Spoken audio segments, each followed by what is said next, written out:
Wen Xinjixia said. Not suitable.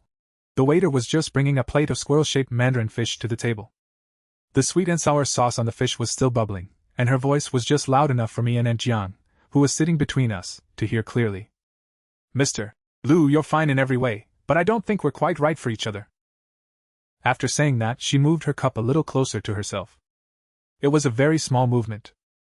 In my past life, it was exactly after seeing that movement that I rushed to ask her, what aspect isn't suitable? We can get to know each other better. She didn't give a clear answer, only saying that feelings couldn't be forced. Aunt Jiang helped smooth things over, saying Jixia was just slow to warm up and told me not to take it to heart, that young people might develop feelings after a few more meetings. I listened.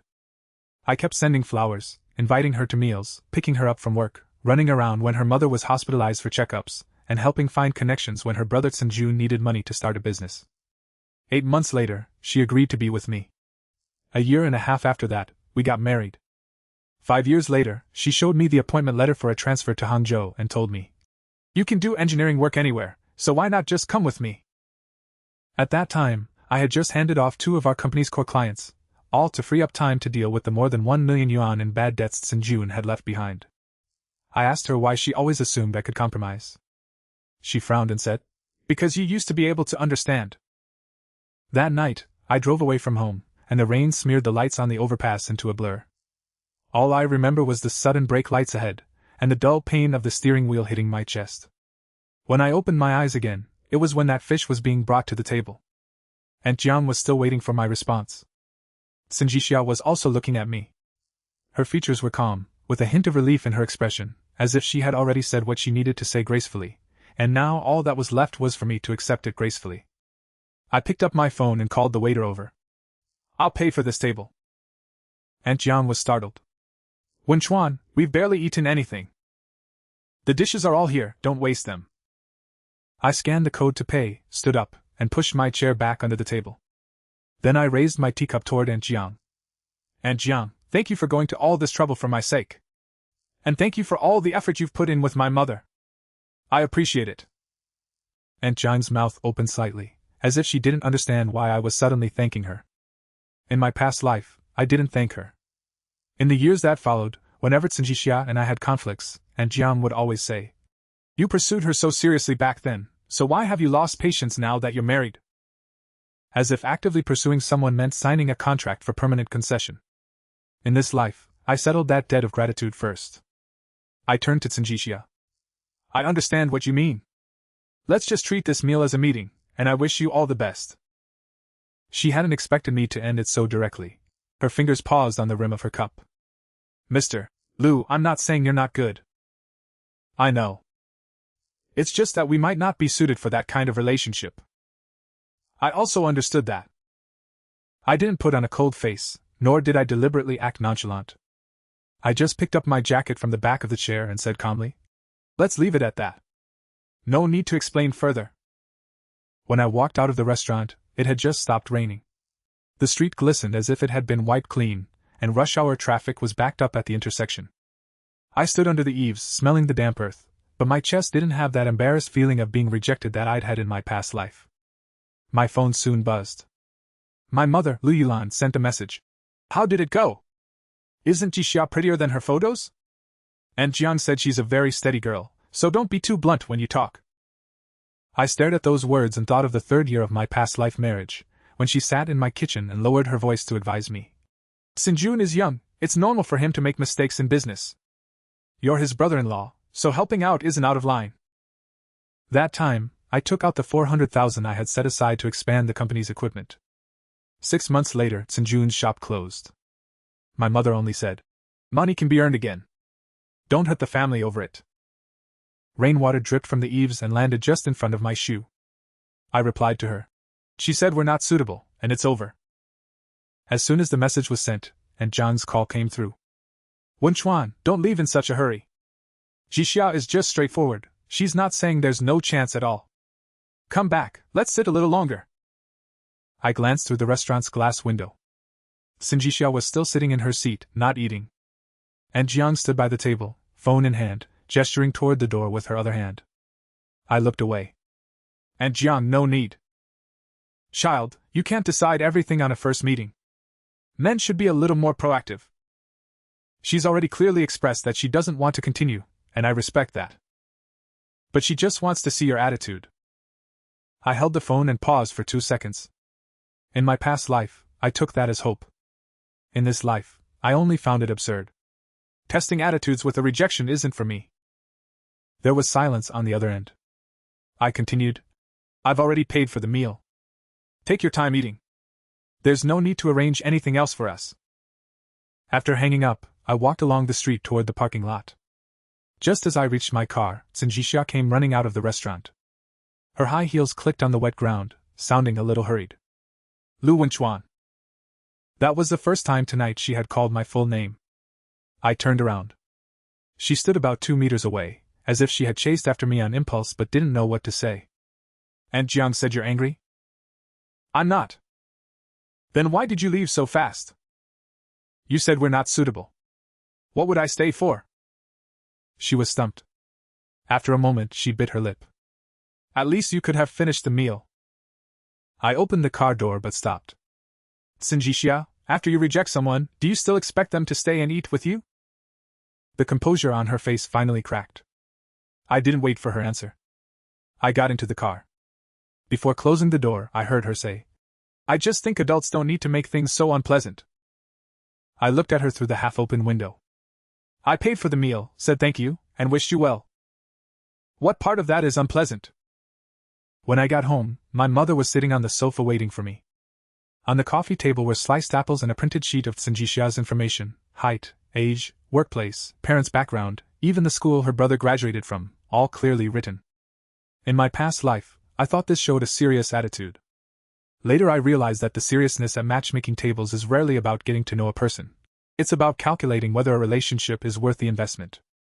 When my mother saw me come in, she immediately turned down the TV volume. What happened? Aunt Jiang said you left the girl at the restaurant and just walked away. She said we're not suitable. It's normal for a girl to be reserved on a first meeting. Why can't you say something softer? I changed into slippers and hung up my coat. She wasn't being reserved, she made herself very clear. Clear about what? Aunt Jiang just said Jixia doesn't have a bad impression of you, she just wanted to see if you're sincere. I also made myself clear, we're not continuing. My mother's face darkened. Lu Wenchuan, you're 34, not 24. There aren't that many suitable women out there. Jixia has a stable job, she's pretty, her family is decent, what more are you looking for? I walked to the coffee table and picked up the information sheet. The line, has a younger brother, preparing to marry, had been circled in black pen by my mother. I asked, why did you circle this? She instinctively reached to take it back. Nothing, just a random mark.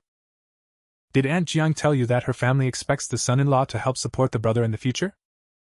It's normal for siblings to help each other, isn't it? I put the paper back on the table. In my past life, after that blind date, my mother never mentioned this.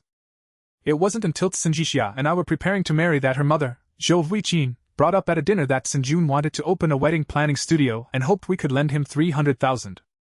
At the time, I thought it wasn't too much money, and I didn't want Tsinjixia to be caught in the middle, so I agreed. Later, 300,000 became 500,000, which became covering his supplier payments. Tsinjixia always said it was the last time.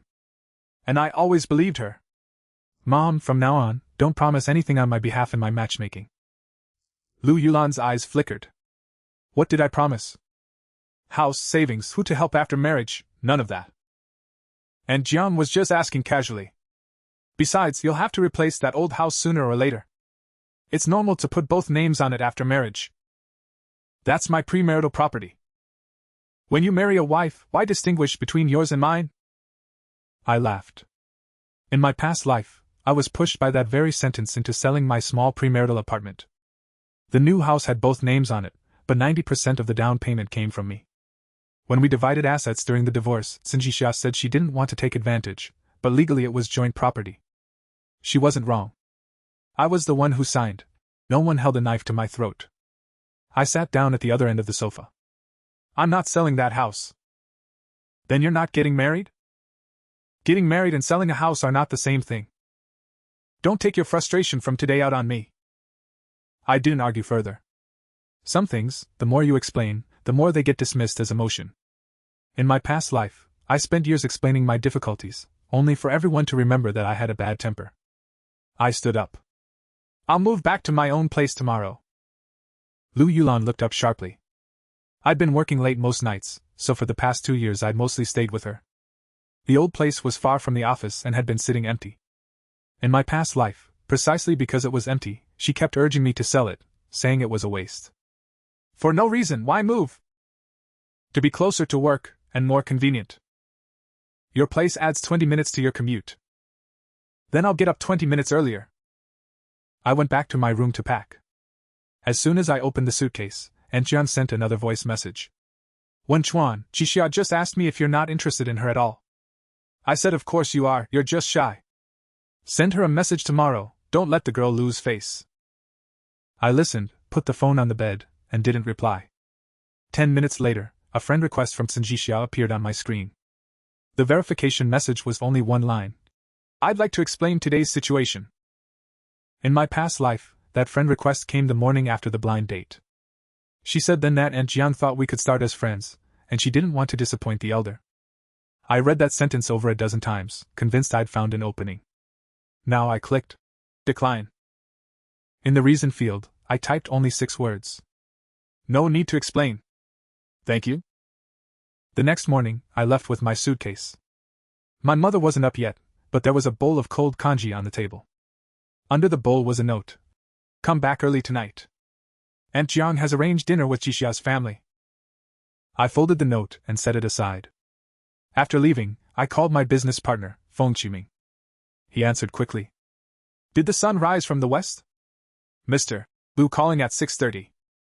About the West Side project you mentioned last month, can we still get in? There was a moment of silence on the other end. Didn't you say you didn't want to bother and were saving time to get married?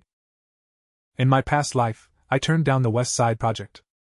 That was the first time our company had a chance to independently take on the headquarters renovation of a chain medical enterprise. If we'd done it well, it would have moved us forward at least a couple of steps. Later, the project fell to a competitor.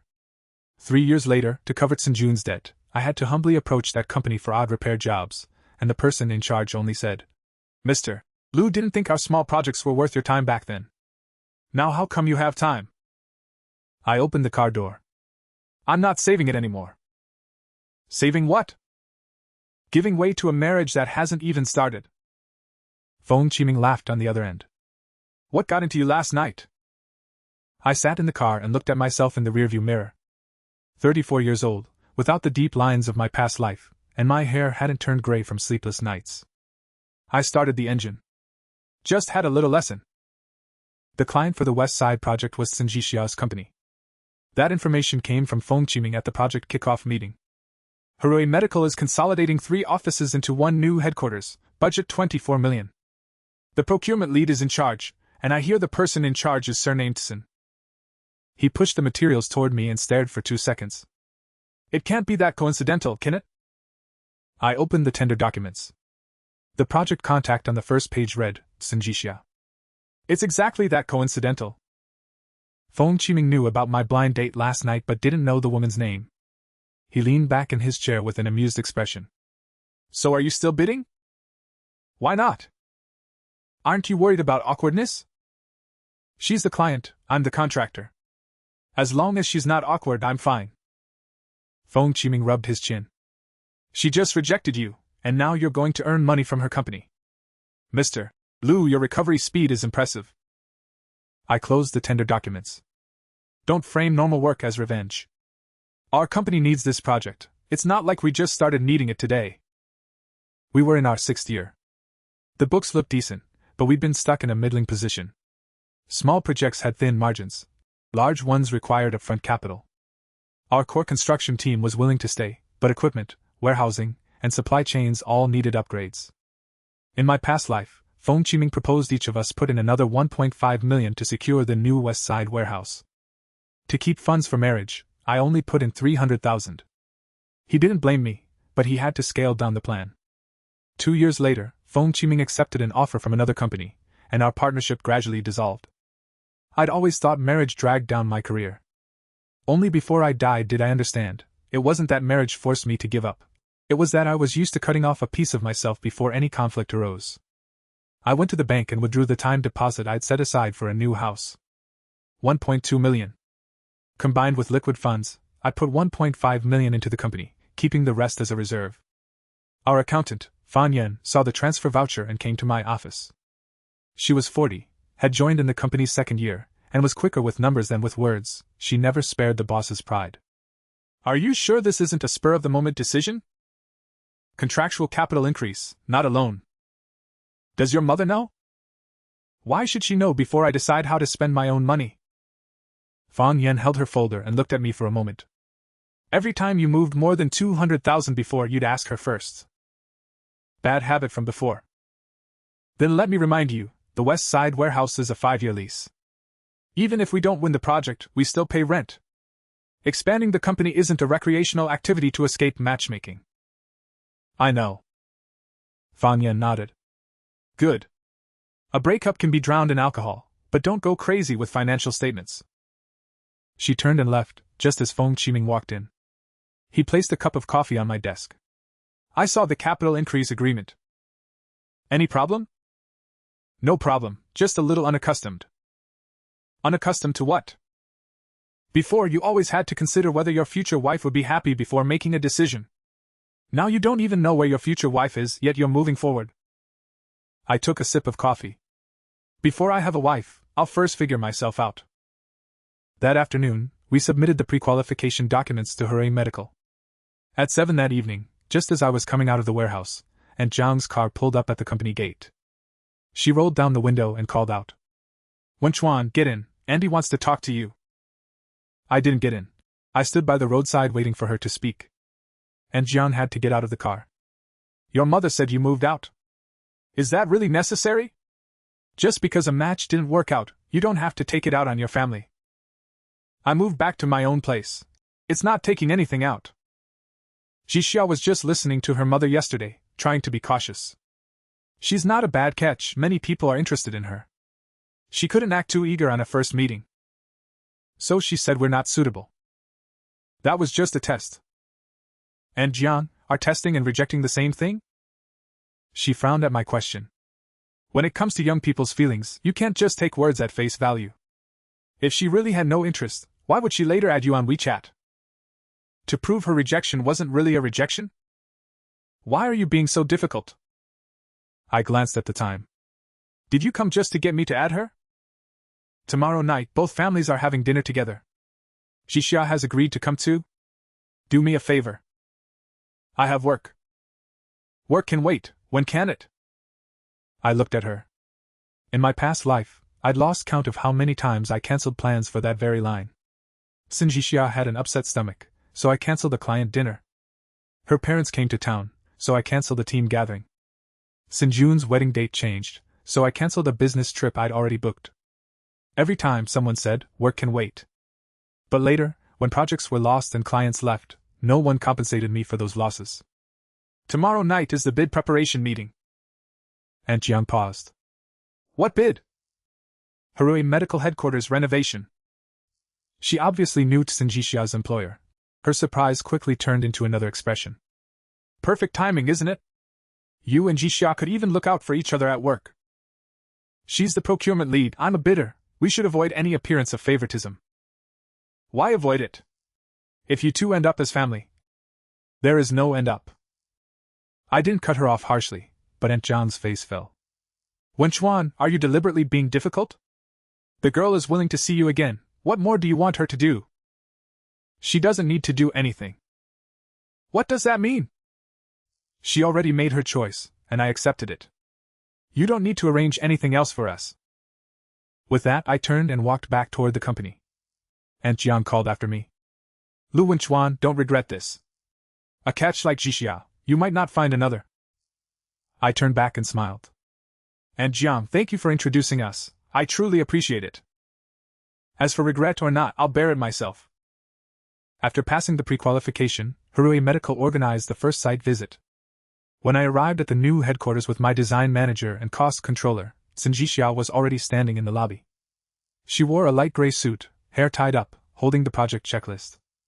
Surrounded by representatives from 5 bidding companies, she spoke concisely, a stark contrast to the measured pace she'd used at the matchmaking table. When she saw me, she paused for less than half a second. Then she moved her gaze to my badge. Mr. Liu Jichuan Engineering? Yes. Her colleague asked. Manager Tsin, do you two know each other? Tsin Jixia answered first. We've met once. I added. In a private setting, no other connection. She glanced at me. Her colleague didn't think much of it, and invited everyone in. Throughout the entire site visit, Tsin Jixia gave me no extra information. She recorded my questions according to the same protocol. When other companies asked similar items, she replied the same way. In this regard, she did better than in my past life. After we married, she had once been responsible for a small renovation project at her company. To avoid bias, she deliberately excluded our company from the shortlist, and only told me afterward. She said, if people knew my husband was bidding, they'd gossip. I understood. But half a year later, when Sinjun's friend opened an ad agency, she proactively handed over the company's annual event materials to them, saying young entrepreneurs needed help. I asked why she wasn't worried about gossip then. She answered, that's only a small amount of money. Many boundaries aren't about principle, they depend on who's on the other side. When we reached the 15th floor meeting area, a representative from another company questioned the original drawings. The fire protection zoning marked here doesn't match the site. If we have to adjust later, the quote will need to be revised. Tsin Jixia flipped through the documents. The drawings were provided by the property management. We'll have our consultant verify. I crouched down to look at the old markings on the floor, then walked over to measure the distance from a fire hydrant. The drawings aren't wrong. The previous tenant made an illegal partition last year, and after it was removed, the markings weren't cleaned. The original fire zoning is still there, but the north sprinkler branch was modified. Our mechanical engineer immediately leaned in. Are you sure? There are secondary holes in the ceiling access panel, and the valve numbers don't match the original system. Check last year's maintenance records with the property. Tsin Jixia looked where I pointed. If that's true, will it affect the schedule? Demolition can start early, but we need to confirm responsibility first. The longer the property drags it out, the more passive we become. She nodded and noted it at the top of her list. After the site visit, each company left one by one. I was waiting in the parking lot for my design manager to retrieve a forgotten rangefinder when Tsin Jixia came out of the elevator. She didn't leave immediately but stopped near my car. You knew I was in charge of this project from the start? I knew before submitting the documents. Then why didn't you recuse yourself? The bidding is open, and our company meets the requirements. Aren't you afraid of misunderstandings? I already clarified that we have no personal relationship. She pressed her lips together. And Jian said you rarely took on projects this big before. Our company wasn't big enough before. And now it is? That's why we're competing. She glanced at the drawing tubes and hard hats piled in my back seat. Did you refuse my WeChat requests because of work? No. Because I said we're not suitable? That's the main reason. Tsin Jixia seemed choked by my blunt answer. I later wanted to explain because I felt I said it too suddenly. Your expression was complete. Lu Wenchuan, I find you're very good at shutting people down. I just don't want to reinterpret others' meanings. She was silent for a moment. The parking lot lights shone on her face, clearly revealing the faint tiredness under her eyes. My mother and Aunt Jiang both think we should give it more contact. What about you? She didn't answer immediately. The elevator doors opened again, and my design manager ran out, waving the rangefinder and apologizing. Tsin Jixia stepped aside. I haven't decided yet. I took the rangefinder and put it in the car. Then wait until you have. She seemed surprised by my answer, and her expression softened slightly. Then I added, but until you do, don't contact me. Her face stiffened again. Why? Because I don't want to be on probation. How is normal contact probation? I closed the trunk. You said we're not suitable, then later said you haven't decided. Either way, it's not a beginning. I respect your hesitation. You also respect that I won't wait. She stood there without moving. I got in the car and buckled my seatbelt. My phone buzzed. Aunt John's message. Jixia waited for you, right? Sometimes men shouldn't be too aloof. I put my phone on silent. As I backed out, I saw Tsinjixia still standing there. She didn't look angry or chase after me, just stared down at the project checklist in her hands. At that moment, I suddenly realized she might never have met someone who truly accepted her rejection. In her world, not suitable wasn't an ending. It was just the beginning of proving sincerity. Our bid made it to the top 3. On the day of the second clarification meeting, Tsinjixia stopped me at the coffee shop downstairs. Do you have 10 minutes to talk? I glanced at my watch. Work-related, let's talk in the meeting room. It's not work. Then there's no need. She didn't move aside. My mother wants to invite you to dinner. Please thank her for me. You don't even ask what it's about? Other than matchmaking, is there anything else? Tsinjixia paused. My brother is getting married, and his new place needs renovation. And Jiang told my mother that your company is very professional in this area. It was the same timing as my past life. The difference was that in that life, I'd already been pursuing Tsinjixia for over a month. Sinjun's new apartment was 140 square meters, raw shell, with a budget of only 250,000 but plenty of demands, central air conditioning, imported fixtures, custom cabinets. Zhou Huiqin also insisted that construction not affect the wedding date. To show sincerity, I did it at cost. In the end, not only did I make no profit, but I also lost another 80,000 when Sinjun changed materials at the last minute. At the wedding, he clapped me on the shoulder during the toast and said, "We're family now, so I won't stand on ceremony with my brother-in-law." At the time, I was happy to hear it. Later I understood, some people who don't stand on ceremony with you from the start will only get less polite over time. Residential renovation isn't our company's main business, I said. Don't you also do offices and stores? The construction logic is different. My mother already told Aunt Jiang, and they'd like you to take a look first. I laughed. What exactly did they agree on? Tsinjixia caught my tone and frowned slightly. It's just a normal request for help, not trying to take advantage of you. A normal request for help from a construction company should go through the business department. Lu Wenchuan, do you have to be so stiff? Then I'll be softer. I took Fang Yan's business card out of my pocket and handed it to her. This is our cost manager's contact. She knows a few residential renovation firms and can recommend them to Tsinjun. Prices, contracts, and after-sales all follow normal procedures. Tsinjixia didn't take it. You can't go yourself? No. Why? We're currently bidding for Hui Medical. It's inappropriate for me to do personal work for your family. Her fingers pressed on the coffee cup lid. Are you saying my family is only trying to take advantage of you? I didn't say that. But that's what you mean. I looked at her. In my past life, whenever I hesitated about her family's requests, she would ask that question. I was afraid of embarrassing her, afraid she'd think I looked down on her family, so I'd always go out of my way to prove I had no ill intent. There was usually only one way to prove it. Money.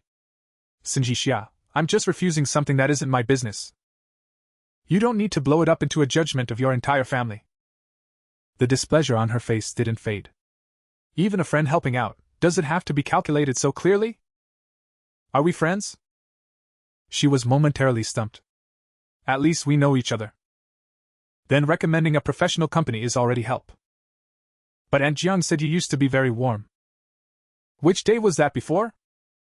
Tsinjixia looked at me, and finally a hint of embarrassment appeared in her eyes. I didn't press further. She might not know how Aunt Jiang had described me. Before the blind date in my past life, Aunt Jiang had told her family that I had a gentle personality, owned a house and a company. My father had passed away early, and my mother was eager for me to settle down. As long as the girl was sensible, many things could be negotiated. Sensible was a flexible term.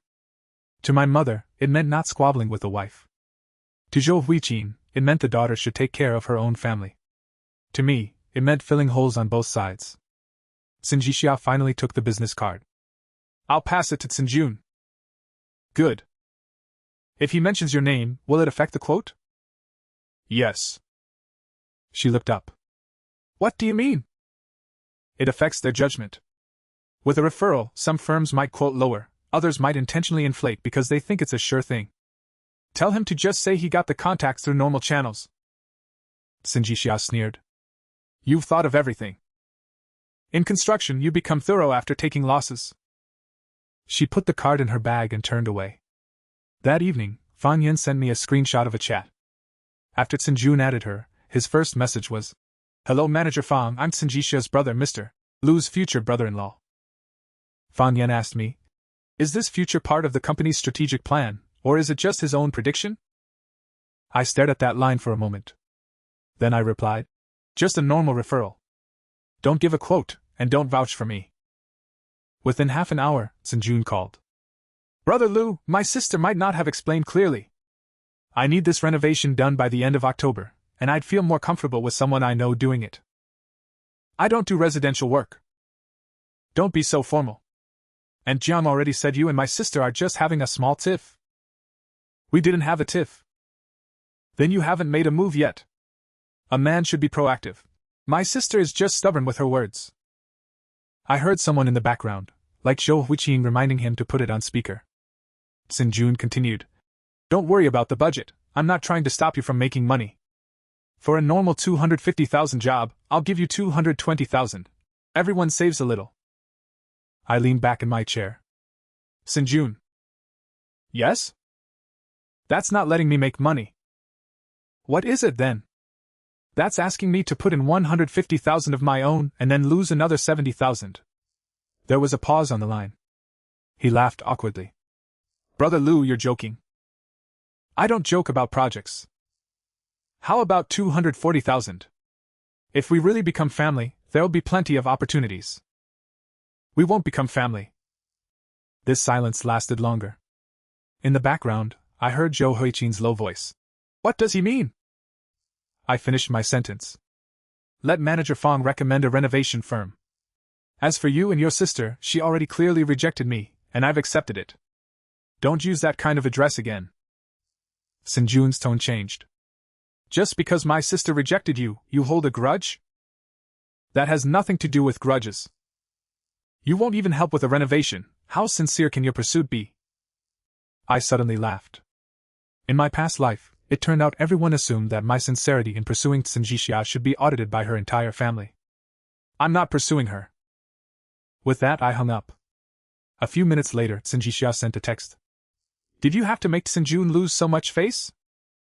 I glanced at it and didn't reply. A second one came quickly. "I'm starting to believe we really aren't suitable." I placed my phone face down on the table. This time, I wasn't alarmed by her repeating, "Not suitable." I even felt that those words finally carried real weight. Tsinjun ultimately didn't use the renovation company Fan Yen recommended.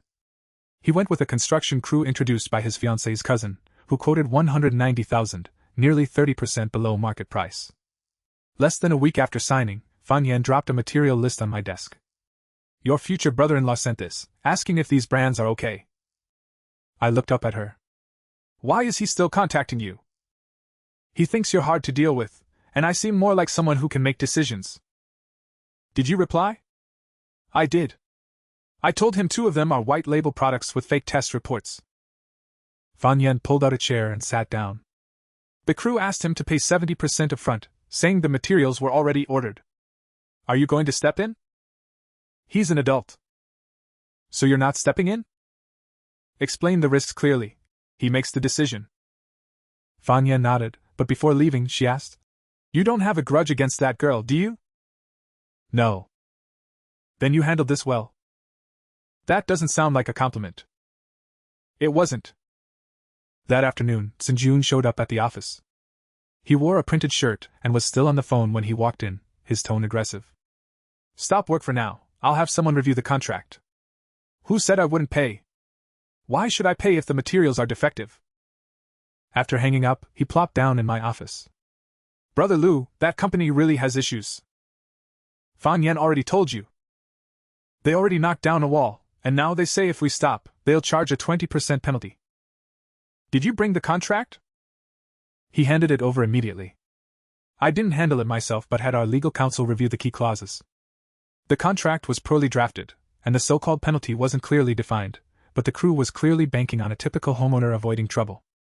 "What do I do now?" Tsinjun asked. "First, get a third party to measure the completed work and take photos. Settle the acceptable portion at actual cost, and demand corrections on the unacceptable part.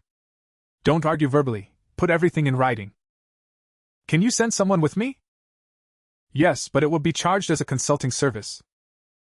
His face stiffened. With our relationship, you're still charging? What relationship? Sinjun remembered our last call and hesitated.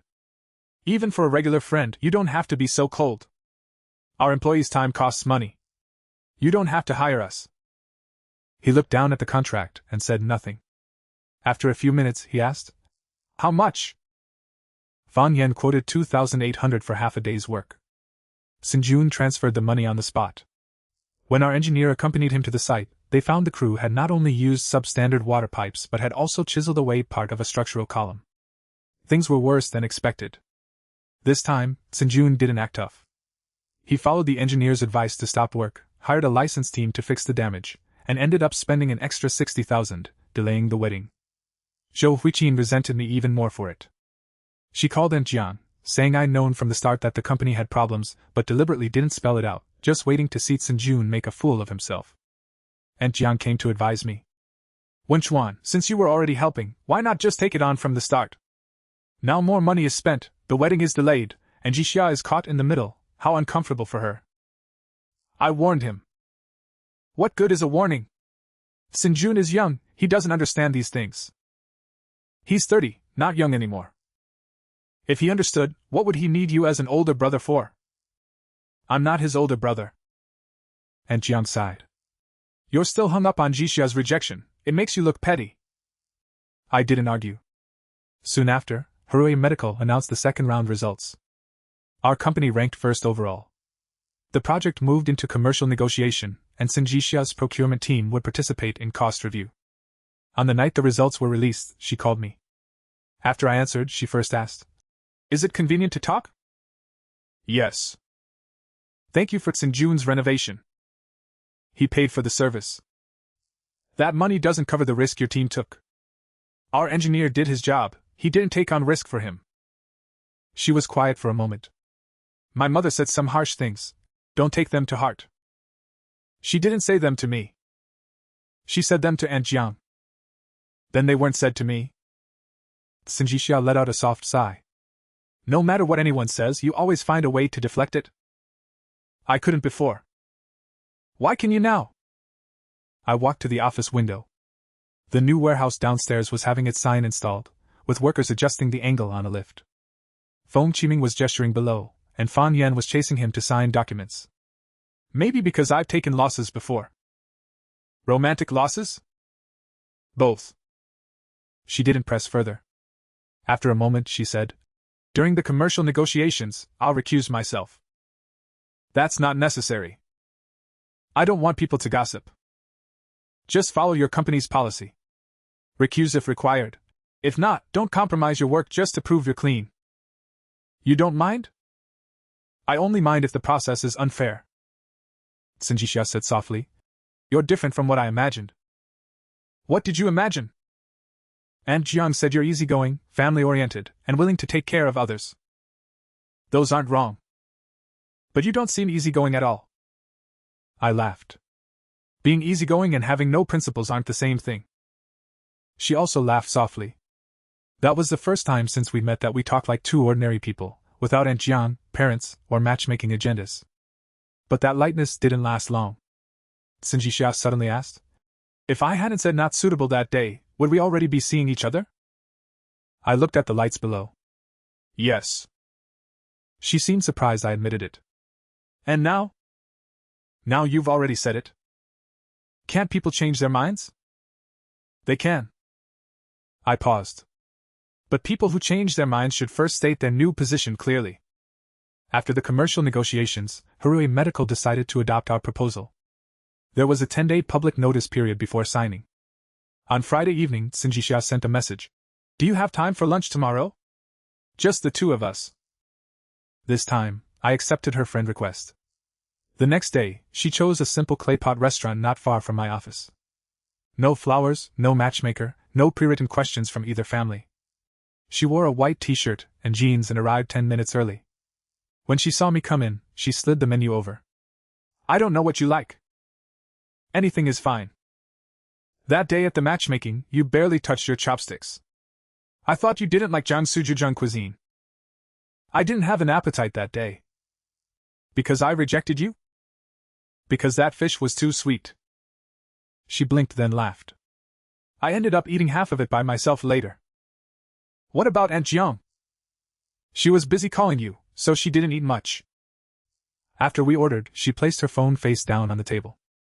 I'm not here today to thank you for Tsinjun or to talk about the project. Go ahead. I want to get to know you again. She said it directly, but her gaze wasn't as steady as it had been on matchmaking day. I poured myself some tea. Why? After all this time, I feel we might not be as unsuitable as I first judged. What did you base your first judgment on? She didn't answer immediately. The waiter brought the clay pot and lifted the lid, white steam rising briefly between us. Sinjixia picked up her spoon and stirred the soup slowly. Do you want the truth? Isn't today just about the two of us? Before the matchmaking, Aunt Jiang told me you're very steady, your family situation is simple, you have a house and a company, and your income is good. That sounds like there are no flaws. That's exactly the problem. She looked up.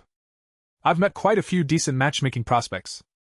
Many men say they respect women, but when it comes to marriage, they ask if I can switch to an easier job, when I'll have children, and whether I'll prioritize family. So you rejected me first? I wanted to see if you'd show another side. What side? Getting angry after being rejected, or rushing to prove yourself. I put down my teacup. Then why were you surprised when I left? She was silent. The answer was obvious. She wanted to use rejection to filter out those without grace, yet also assumed that someone truly sincere wouldn't actually leave. That was the contradiction in many matchmaking scenarios. You say you don't want to force things, but inside you hope the other person will prove they can't let go. Aunt Jiang said you had a good impression of me, she added. Before the matchmaking? Yes. She also told me that your willingness to meet meant you were open to further development. Sinjixia's movement paused. We both realized at the same time that Aunt Jiang had said different things to each side. To me, she said Sinjixia was just slow to warm up. To Sinjixia, she said I was already very satisfied. She pushed both of us onto a preset path, waiting for one side to step forward. That day, when I said not suitable, it wasn't entirely a test, Sinjixia said. I genuinely thought you were too flat. What does too flat mean? Your speech, your clothes, your work experience, nothing stood out as wrong. But nothing made me especially want to continue either. Understood. You're not angry? That's normal. But I later realized you do have an attitude, you just weren't going to perform it then. I smiled. Matchmaking requires a talent show? Sinjixia laughed too, then turned serious. Lu Wenchuan, I can't guarantee that reconnecting will definitely lead to something. I can't guarantee that either.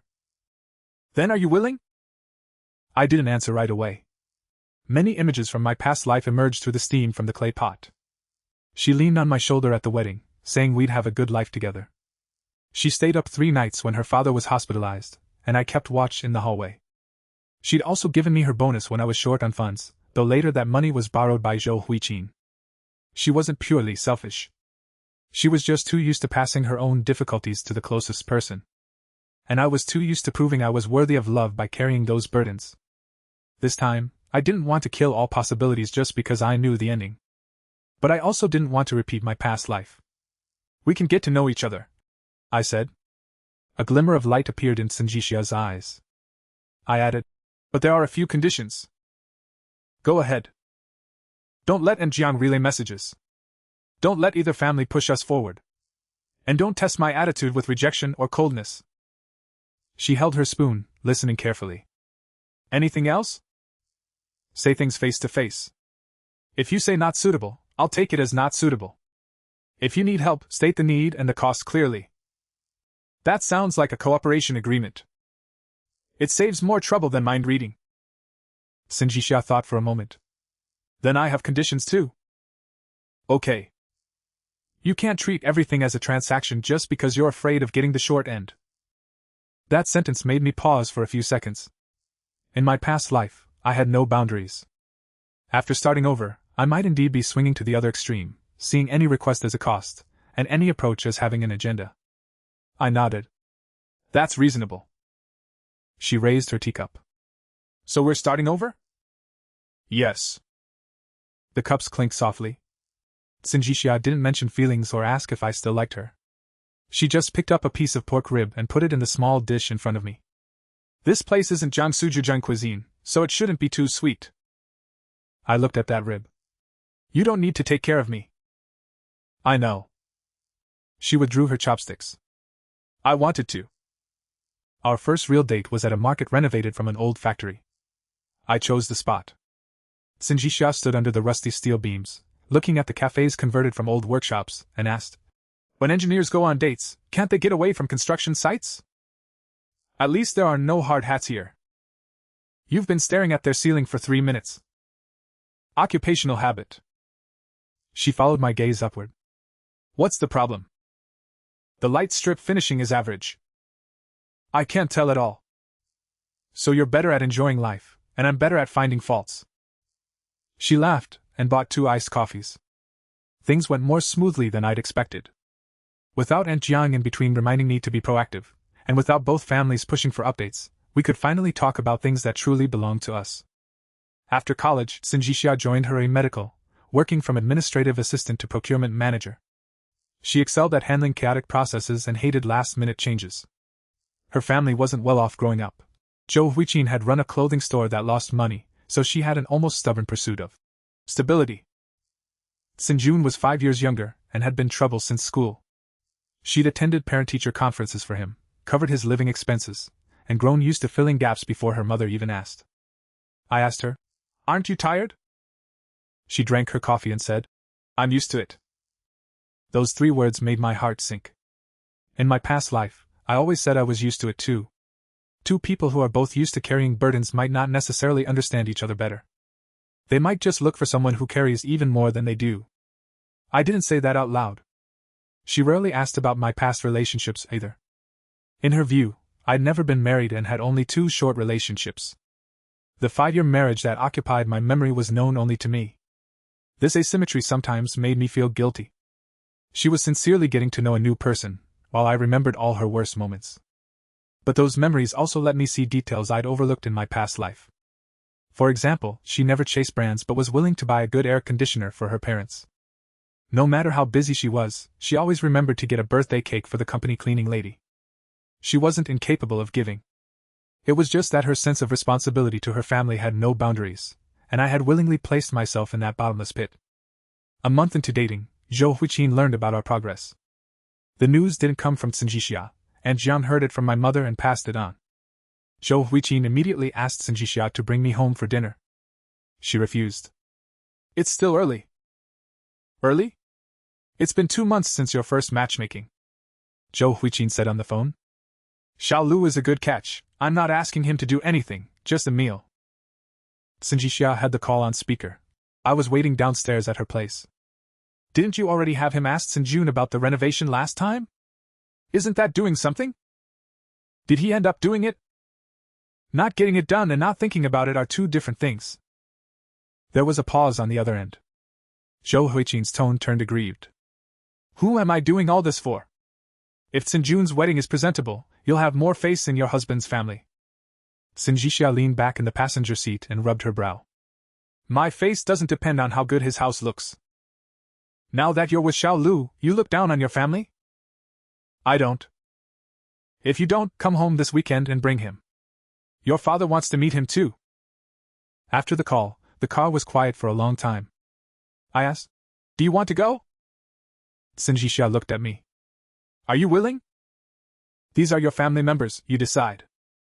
She stared at me for a moment. Are you waiting to see how I handle it? Handle what? Whether I can manage my family's issues. I didn't deny it. She smiled bitterly. You said you weren't putting me on probation. I'm not testing whether you're worth dating. Then what is it?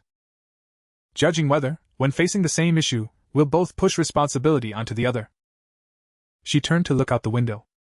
A street vendor was selling watermelons, a loudspeaker repeating, 10 yuan for 3 Jean.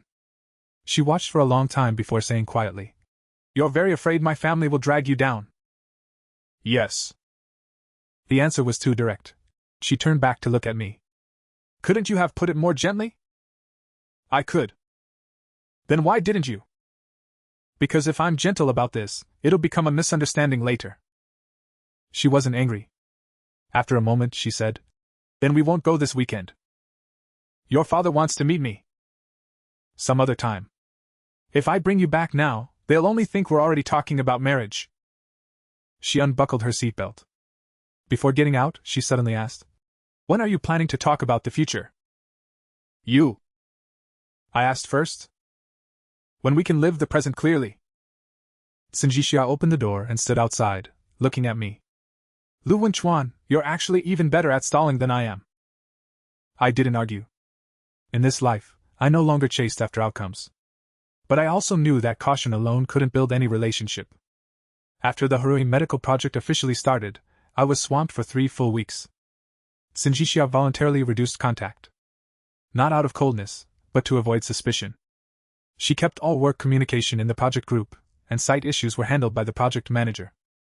When we met privately, we didn't discuss prices, materials, or approvals.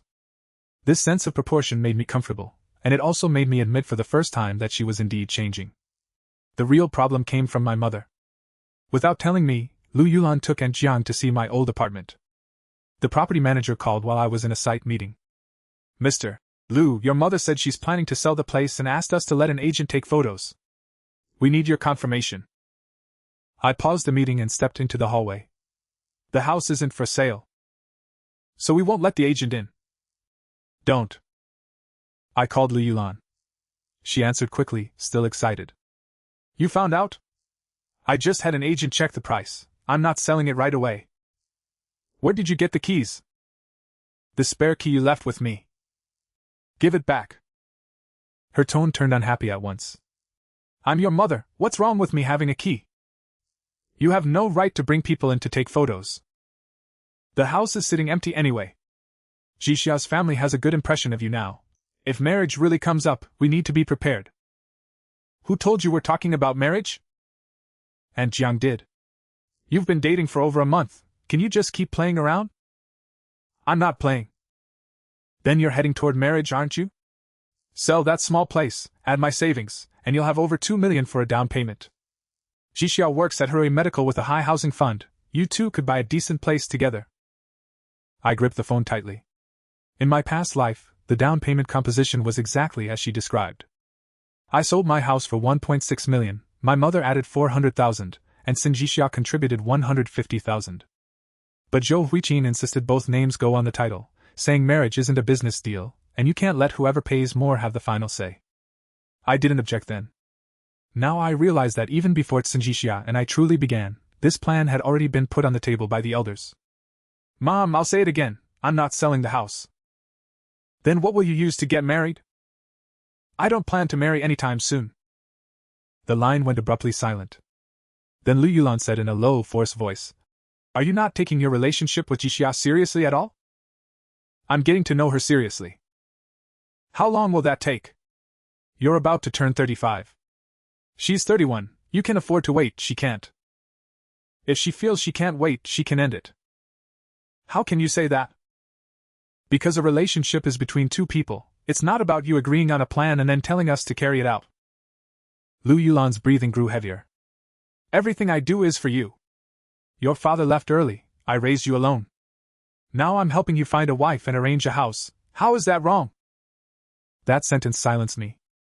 In my past life, every time I tried to resist, she would bring up my father. She really had worked hard. When my father died of illness, I was just starting college. She worked during the day and did bookkeeping at night to put me through school, then used all her savings to help me start my business. I was grateful. And because of that, I accepted her involvement in every decision in my life. But gratitude shouldn't mean permanent surrender. "You're not wrong." I leaned against the cold hallway wall. "But this is my life. You're too big for your britches now. I'll come get the keys tonight." I hung up. After the meeting, I went back to my mother's house. Aunt Jiang was there too. Several property brochures were spread on the coffee table, with prices, school districts, and delivery dates all marked. I walked over and closed the brochures. "The keys?" Lu Yulan sat on the sofa without moving. Aunt Jiang spoke first. "Wenchuan, don't come home and snap at your mother. She was so upset this afternoon she couldn't eat." I'm not snapping, I'm just getting my keys back. Jixiao's mother knows about the house hunting too. She thinks your mother is sincere, which is why she's letting you two continue. I turned to her. Who told her? It's something that'll have to be discussed sooner or later, why can't it be said? And Jiang, I thank you for introducing us. But after that, nothing else is your business. Her expression changed. After all my effort to bring you two together, now I'm meddling? What you're doing now does go beyond the scope of an introducer. Lu Wenchuan, don't be so harsh.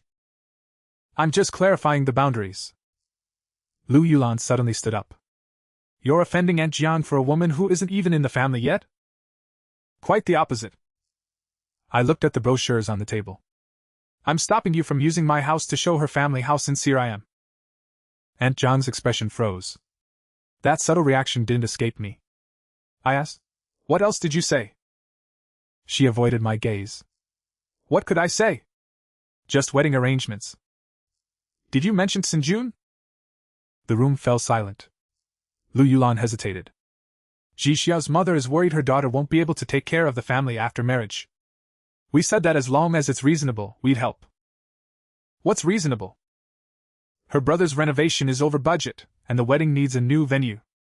If they really become family, you'll help a little. I suddenly understood. Why Sinjun dared to call himself my future brother-in-law. Why Zhou Huiqin assumed my refusal to do the renovation was an insult. It wasn't just their unilateral wishful thinking. It was that my mother and Aunt Jiang had already made promises on my behalf. I held out my hand to Lu Yulan. The keys. Her eyes reddened. You don't even trust your own mother anymore? The keys. After a long standoff, she took them out of the drawer and slammed them on the table. I took the keys and also took the access card. As I was about to leave, Aunt Jiang said from behind, if you're this calculating, you won't be happy even if you marry. I stopped. When the older generation negotiates conditions for the younger, that's what won't bring happiness. After leaving the building, I sat in the car for a long time. Sinjixia sent a message asking if I wanted to see a movie this weekend. I stared at that message and finally replied only, let's talk tomorrow. She quickly responded, what happened? I didn't tell her. Because I also wanted to know whether she knew about those promises regarding the house and supporting Sinjun. After work the next day, we met by the river. Sinjixia was still in her work clothes, her badge still on. She walked over and studied my face first. Your tone last night was very off. I didn't beat around the bush. My mother took a real estate agent to see my house. Why? She's planning to sell it, to buy us a wedding home in the future. Sinjixia stopped walking.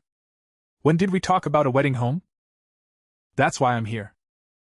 Many people were jogging by the river, and when they passed us they stirred up a breeze. She tucked her wind-blown hair behind her ear. Her surprise didn't look feigned. I didn't know about this. Your mother does. She frowned harder. Are you sure? Aunt Jiang said so. When did they discuss it? It probably wasn't just yesterday. Sinjixia took out her phone and stepped aside to call Zhou Huiqin. When the call connected, she didn't exchange pleasantries. Mom, who told you about Lu Wenchuan selling his house for a wedding home? I don't know what Zhou Huiqin said, but Sinjixia's expression gradually darkened. I haven't discussed marriage with him. Just because you think it's suitable doesn't mean I've agreed. What does Sinjun's renovation have to do with my marriage? Her voice rose on the last line, drawing glances from a few passers-by. Zhou Huiqin was clearly angered too. Even without speakerphone, I could hear fragments through the receiver. Your brother. Family. Shall lose situation. Sinjixia hung up directly. She stood by the river, her chest heaving noticeably. I waited a moment. What did she say? Aunt Jiang said your mother is very pleased with me and is willing to sell your old place and add some money to help. And that in the future, if Sinjun needs anything, you won't stand by. You didn't know any of this before? She turned to me. You don't believe me?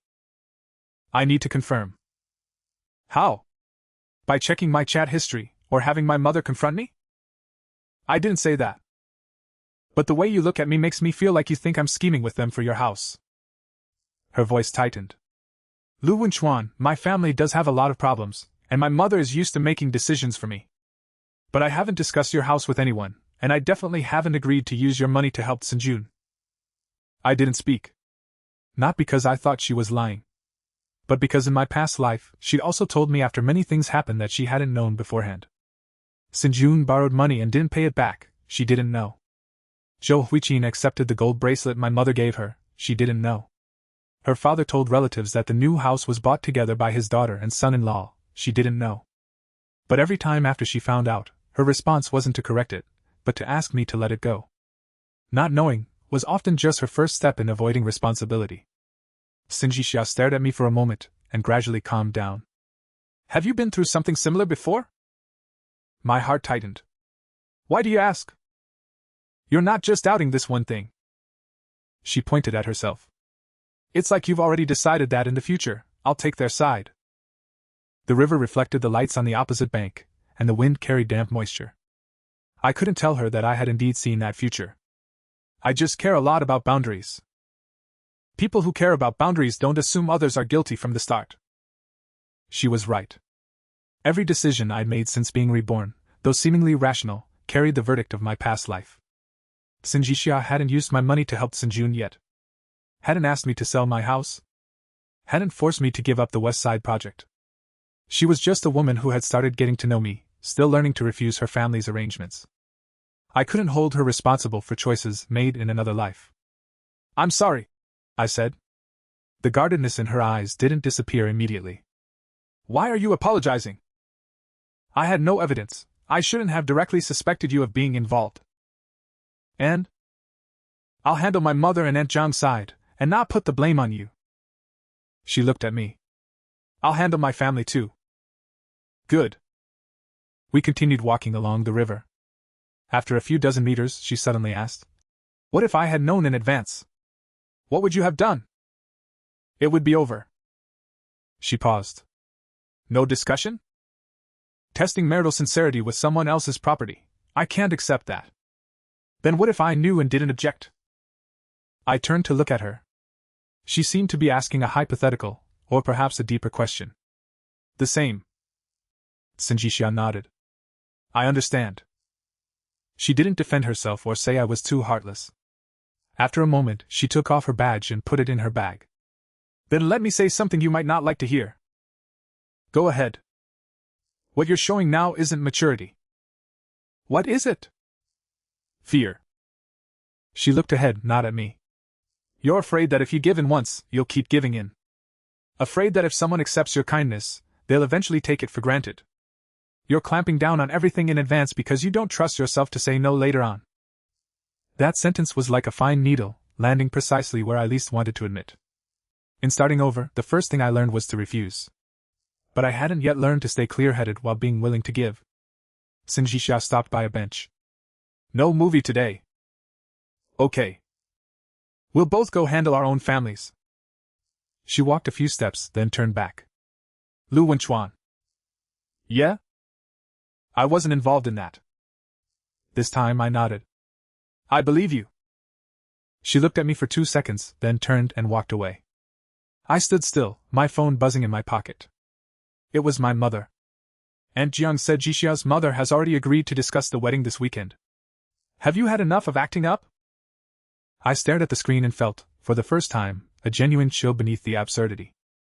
We two had just decided to handle our families separately. But our elders had already moved the marriage talks to the next step. That weekend, the meal did happen.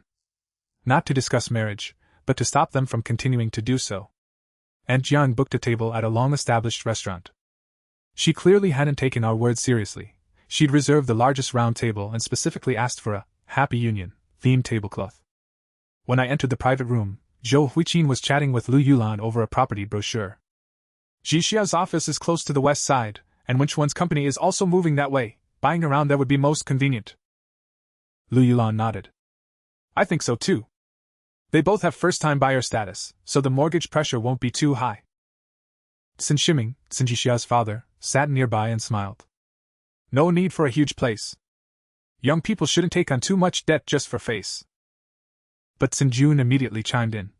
140 square meters is still necessary. When they have kids and parents come to help, it'll be spacious enough. He said it naturally, as if the house had already been bought, and only the sighs remained to be settled. Sinjixia stood at the entrance, her expression grim. I pulled out a chair but didn't sit. Now that everyone's here, let's get things straight. Aunt Jiang smiled and waved the waiter to serve the food. Let's eat and talk, we're all family here. Let's talk first. My tone wasn't harsh, but the room gradually quieted. Lu Yulan glared at me. The elders are here, don't be rude. Since the elders are here, let's make it clear at once. I picked up the property brochures and placed them back in front of Aunt Jiang. I have no plans to sell my old house, nor to buy a wedding home. Even if I marry in the future, property arrangements will be discussed between me and my future spouse. Zhou Huiqin's smile faded. Xiao Lu, we're just chatting ahead of time. No one's asking you to buy today. Chatting ahead of time is fine, but you can't make promises on my behalf. Who promised for you?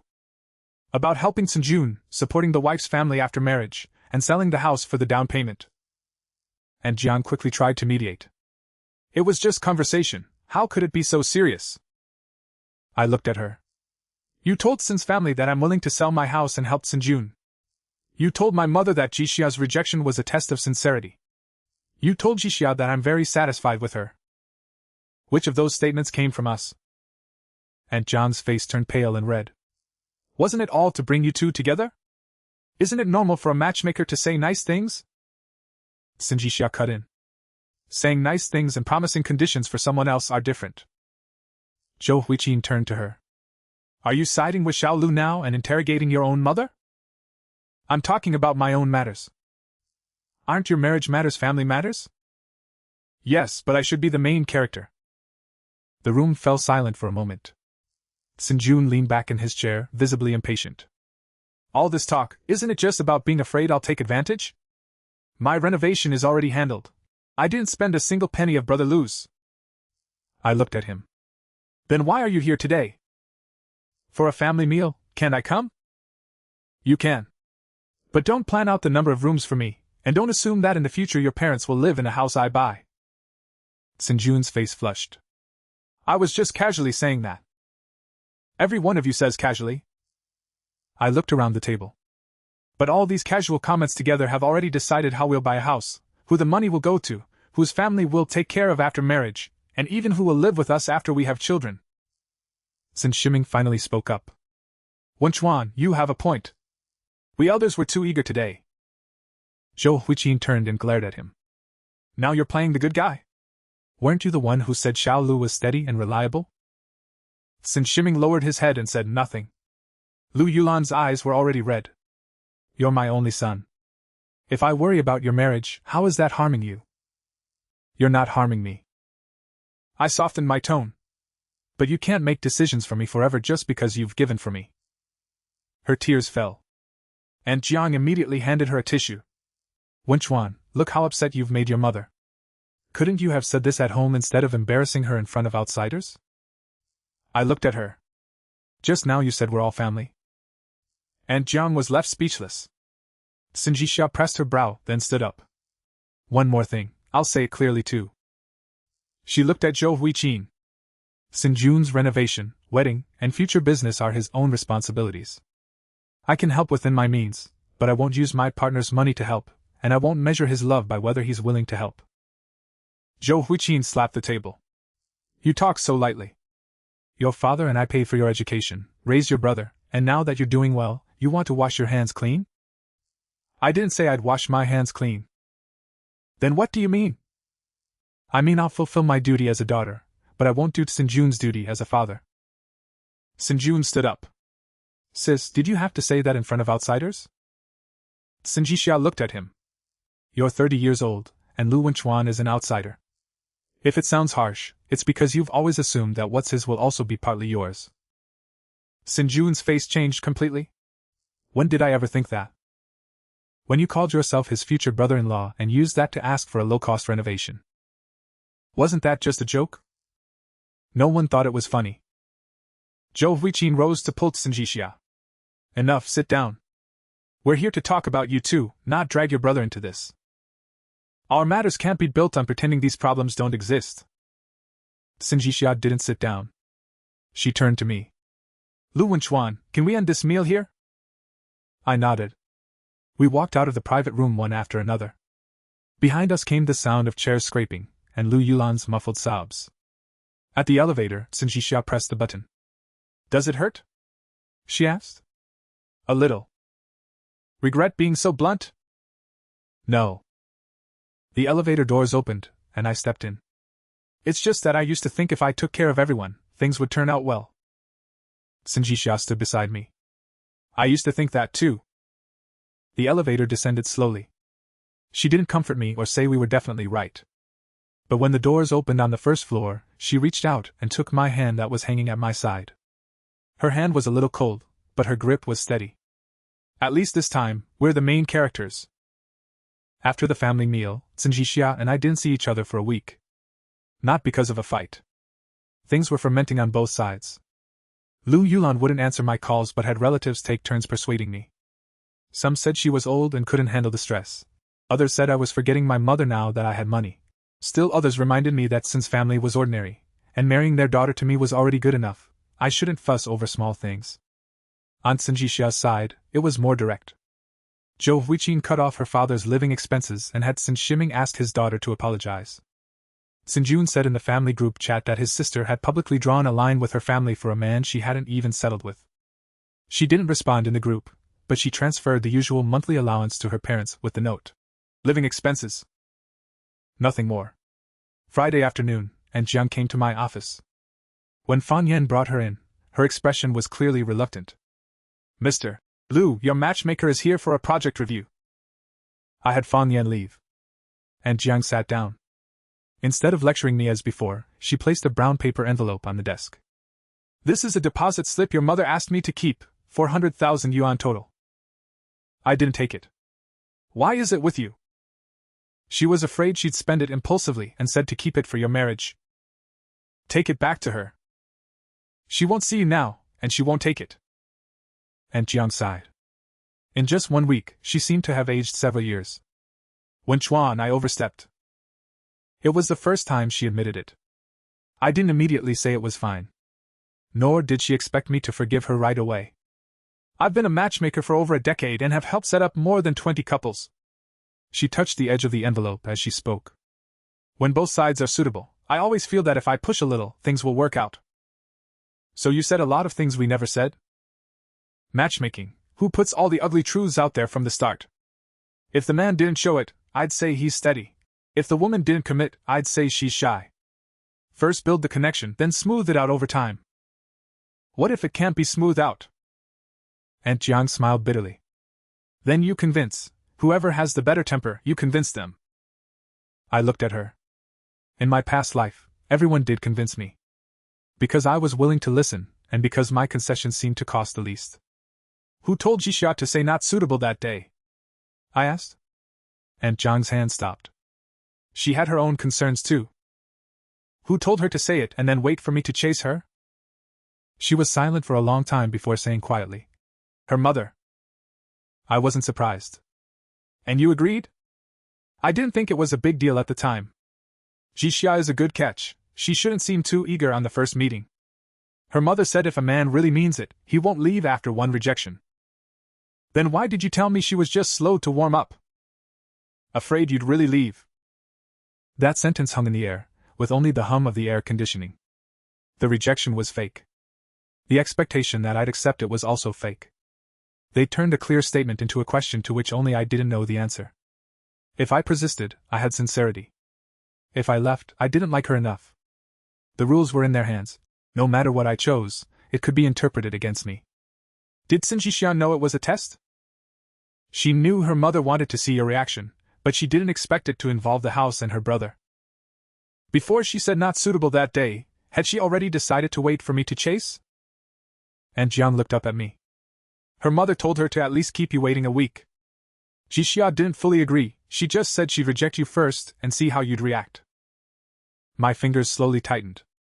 Though I'd suspected it, hearing the confirmation still made my chest tighten. In my past life, I pursued her for 8 months. Every time she pulled back, I thought I hadn't done enough. She didn't reply to messages, so I bought gifts. She said she felt insecure, so I showed her my savings. Her parents worried I wouldn't treat her well, so I offered to add her name to the house after marriage.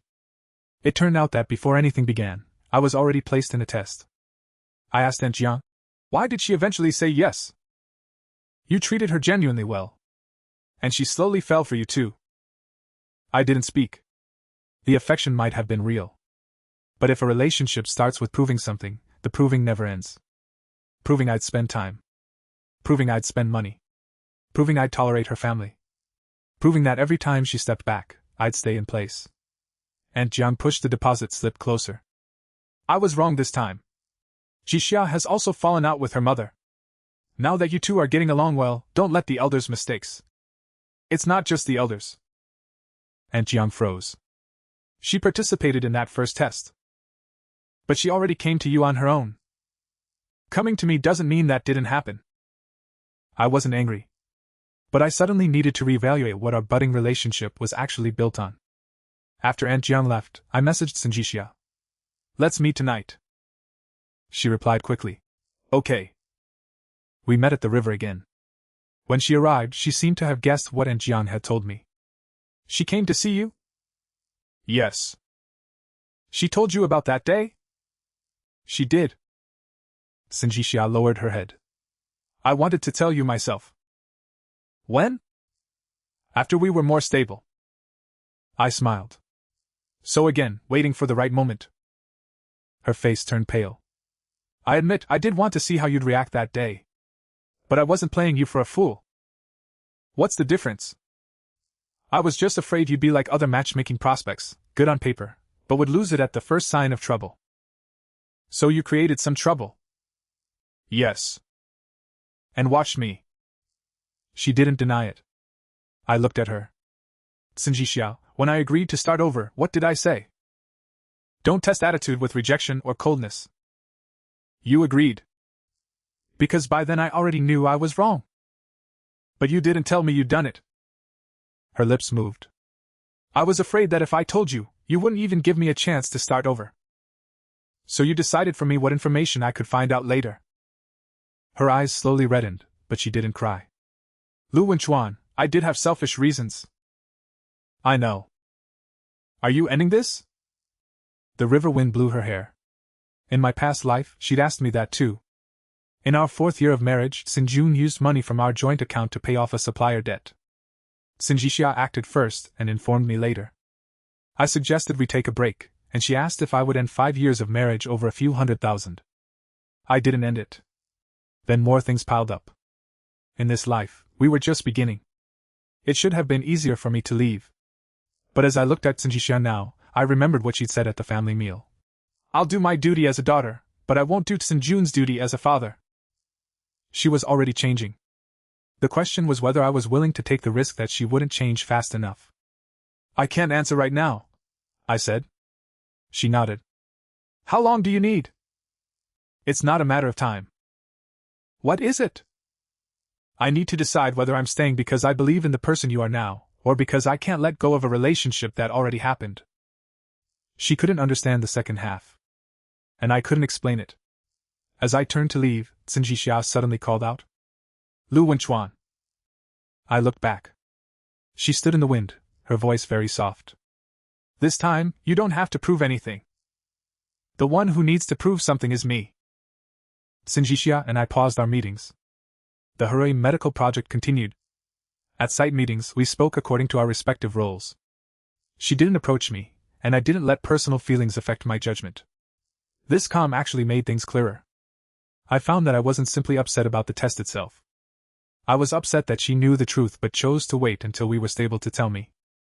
And that was exactly what had happened most often in my past life. She always believed that as long as the intention was to preserve the relationship, the truth could be delayed. Sinjun owed money, tell me when the debt collectors showed up. She applied for a transfer, tell me when the appointment came through. Zhou Huiqin took money from the joint account, wait until I noticed and then explain. Every time, she said, I just didn't want you to overthink. But the concealment itself was what made me overthink the most. On the 5th day of our pause, I made 2 decisions. The first was to sign a new partnership agreement with Feng Qiming. We established a West Side division. I invested an additional 800,000, Feng Qiming took charge of business development, I handled engineering and supply chains. We set aside 10% of equity for key employees, and Fa Yen joined management. The agreement was for 5 years. Early exit would require clear buyback responsibilities. In my past life, I always kept an escape route. No long-term leases, no large investments, no projects outside the city. Because I had to be ready to accommodate Sinjixia and her family at any time. This time, I formally committed part of my next 5 years to the career I'd chosen for myself. The second decision was to return Lu Yulan's 400,000 deposit slip. She still refused to see me. So I arranged to meet her and Aunt Jiang at a tea house near the bank. When Lu Yulan sat down, her first words were, "So you still remember you have a mother?" I placed the deposit slip in front of her. "This is your money. It's for your wedding." "Not even for that." Her face darkened. "You think my money is dirty?" "No." I also placed a prepaid bank card on the table. I'd opened that card after graduating college. Over the years, I transferred living expenses to it every month, and Lu Yulan would occasionally use it for social expenses. The accounts were mixed. No one could track them clearly. "From now on, I'll transfer monthly living expenses to this new card. For medical bills, travel, and retirement needs, just tell me directly. But my house, my company, and my marriage, you can no longer arrange for me." "You're settling accounts with your own mother?" "I'm clarifying responsibilities." "I don't need your living expenses." "Then save it." "You think giving a little money counts as filial piety?" "No." I looked at her. "So I'll accompany you to appointments, come home for holidays, and do what needs to be done. But I won't prove my filial piety by being obedient." Lu Yulan's tears fell immediately. Aunt Jiang wanted to intervene, but I raised my hand to stop her. "Mom, you can be angry, and you cannot accept it for now. But this time, I won't change." Soft music played in the tea house. Lu Yulan cried for a long time. She said that after my father died, her greatest fear was that I would leave her. That I would neglect her after marriage, or that my wife would look down on her, so she always wanted to arrange everything in advance. She never said this in my past life. We only argued about who was right. If I gave in, she thought her methods worked.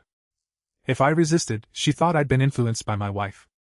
This time, I didn't give in, nor did I blame any woman. "I won't abandon you," I said. "But you have to admit that I'm no longer the person who needs you to make decisions for me." Lu Yulan didn't nod.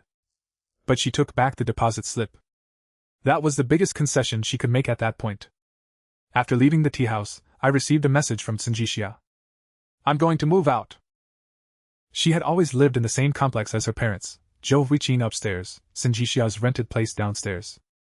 Life seemed independent, but her mother had the keys, knew when the fridge was empty, and what time she came home.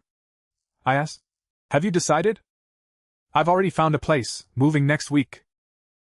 "Your mother agrees?" "She doesn't." "Then why move?" She replied after a few minutes. "Because I realized that while I always said she made decisions for me, I never actually faced the consequences of opposing her."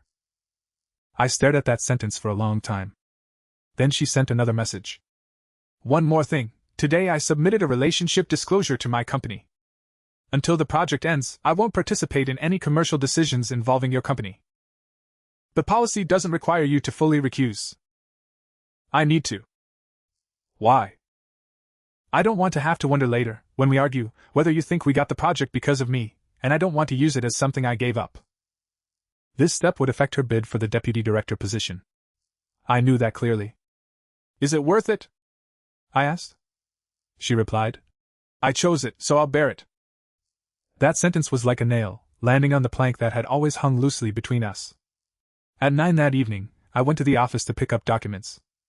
Feng Qiming was waiting in the meeting room for me to sign the final agreement. Watching me put pen to paper, he couldn't help asking, "No safety net this time?" I signed my name and capped the pen. Having a safety net isn't wrong. But you can't always give away the path you want to walk and call the gap you left behind your safety net. At the same time the agreement took effect, Sinjixia sent a photo. Cardboard boxes, tape, and a new set of keys laid out on the floor. She said, "Moving starts tomorrow." I didn't ask if this was for me. I only replied with 2 words. "Need a mover's number?" She quickly answered, "Yes." The day after Sinjixia moved, Sinjun's wedding venue fell through. The hotel he'd booked, due to the delay, had given away his date. The new hotel required a 120,000 deposit within 3 days or the ballroom wouldn't be reserved. Sinjun had only 40,000 left after the renovation overspend. Zhou Huiqin called Sinjixia. Front the money. Your brother's wedding is once in a lifetime, don't let relatives laugh. Sinjixia didn't refuse too harshly. I can lend 20,000. He'll have to figure out the rest. What can 20,000 do? That's what I can manage. You clearly have over 200,000 in your account. That's the down payment I'm saving for a house. Zhou Huiqin sneered. You moved out because you want to be with Xiao Lu, right? He has a house and a company, what do you need a down payment for? Sinjixia hung up on the spot. She told me about this conversation later. But it didn't stay in the family. Sinjun somehow heard that we'd already won the Hooray medical project, assumed I had plenty of cash, and came directly to the construction site. In front of the project manager and the client's representative, he pulled me aside. Brother Lu, lend me 80,000, I'll pay you back after the wedding gifts come in. No. My sister's willing to give 20,000. Aren't you ashamed to give nothing? This is your wedding. If you marry my sister, won't we still be family?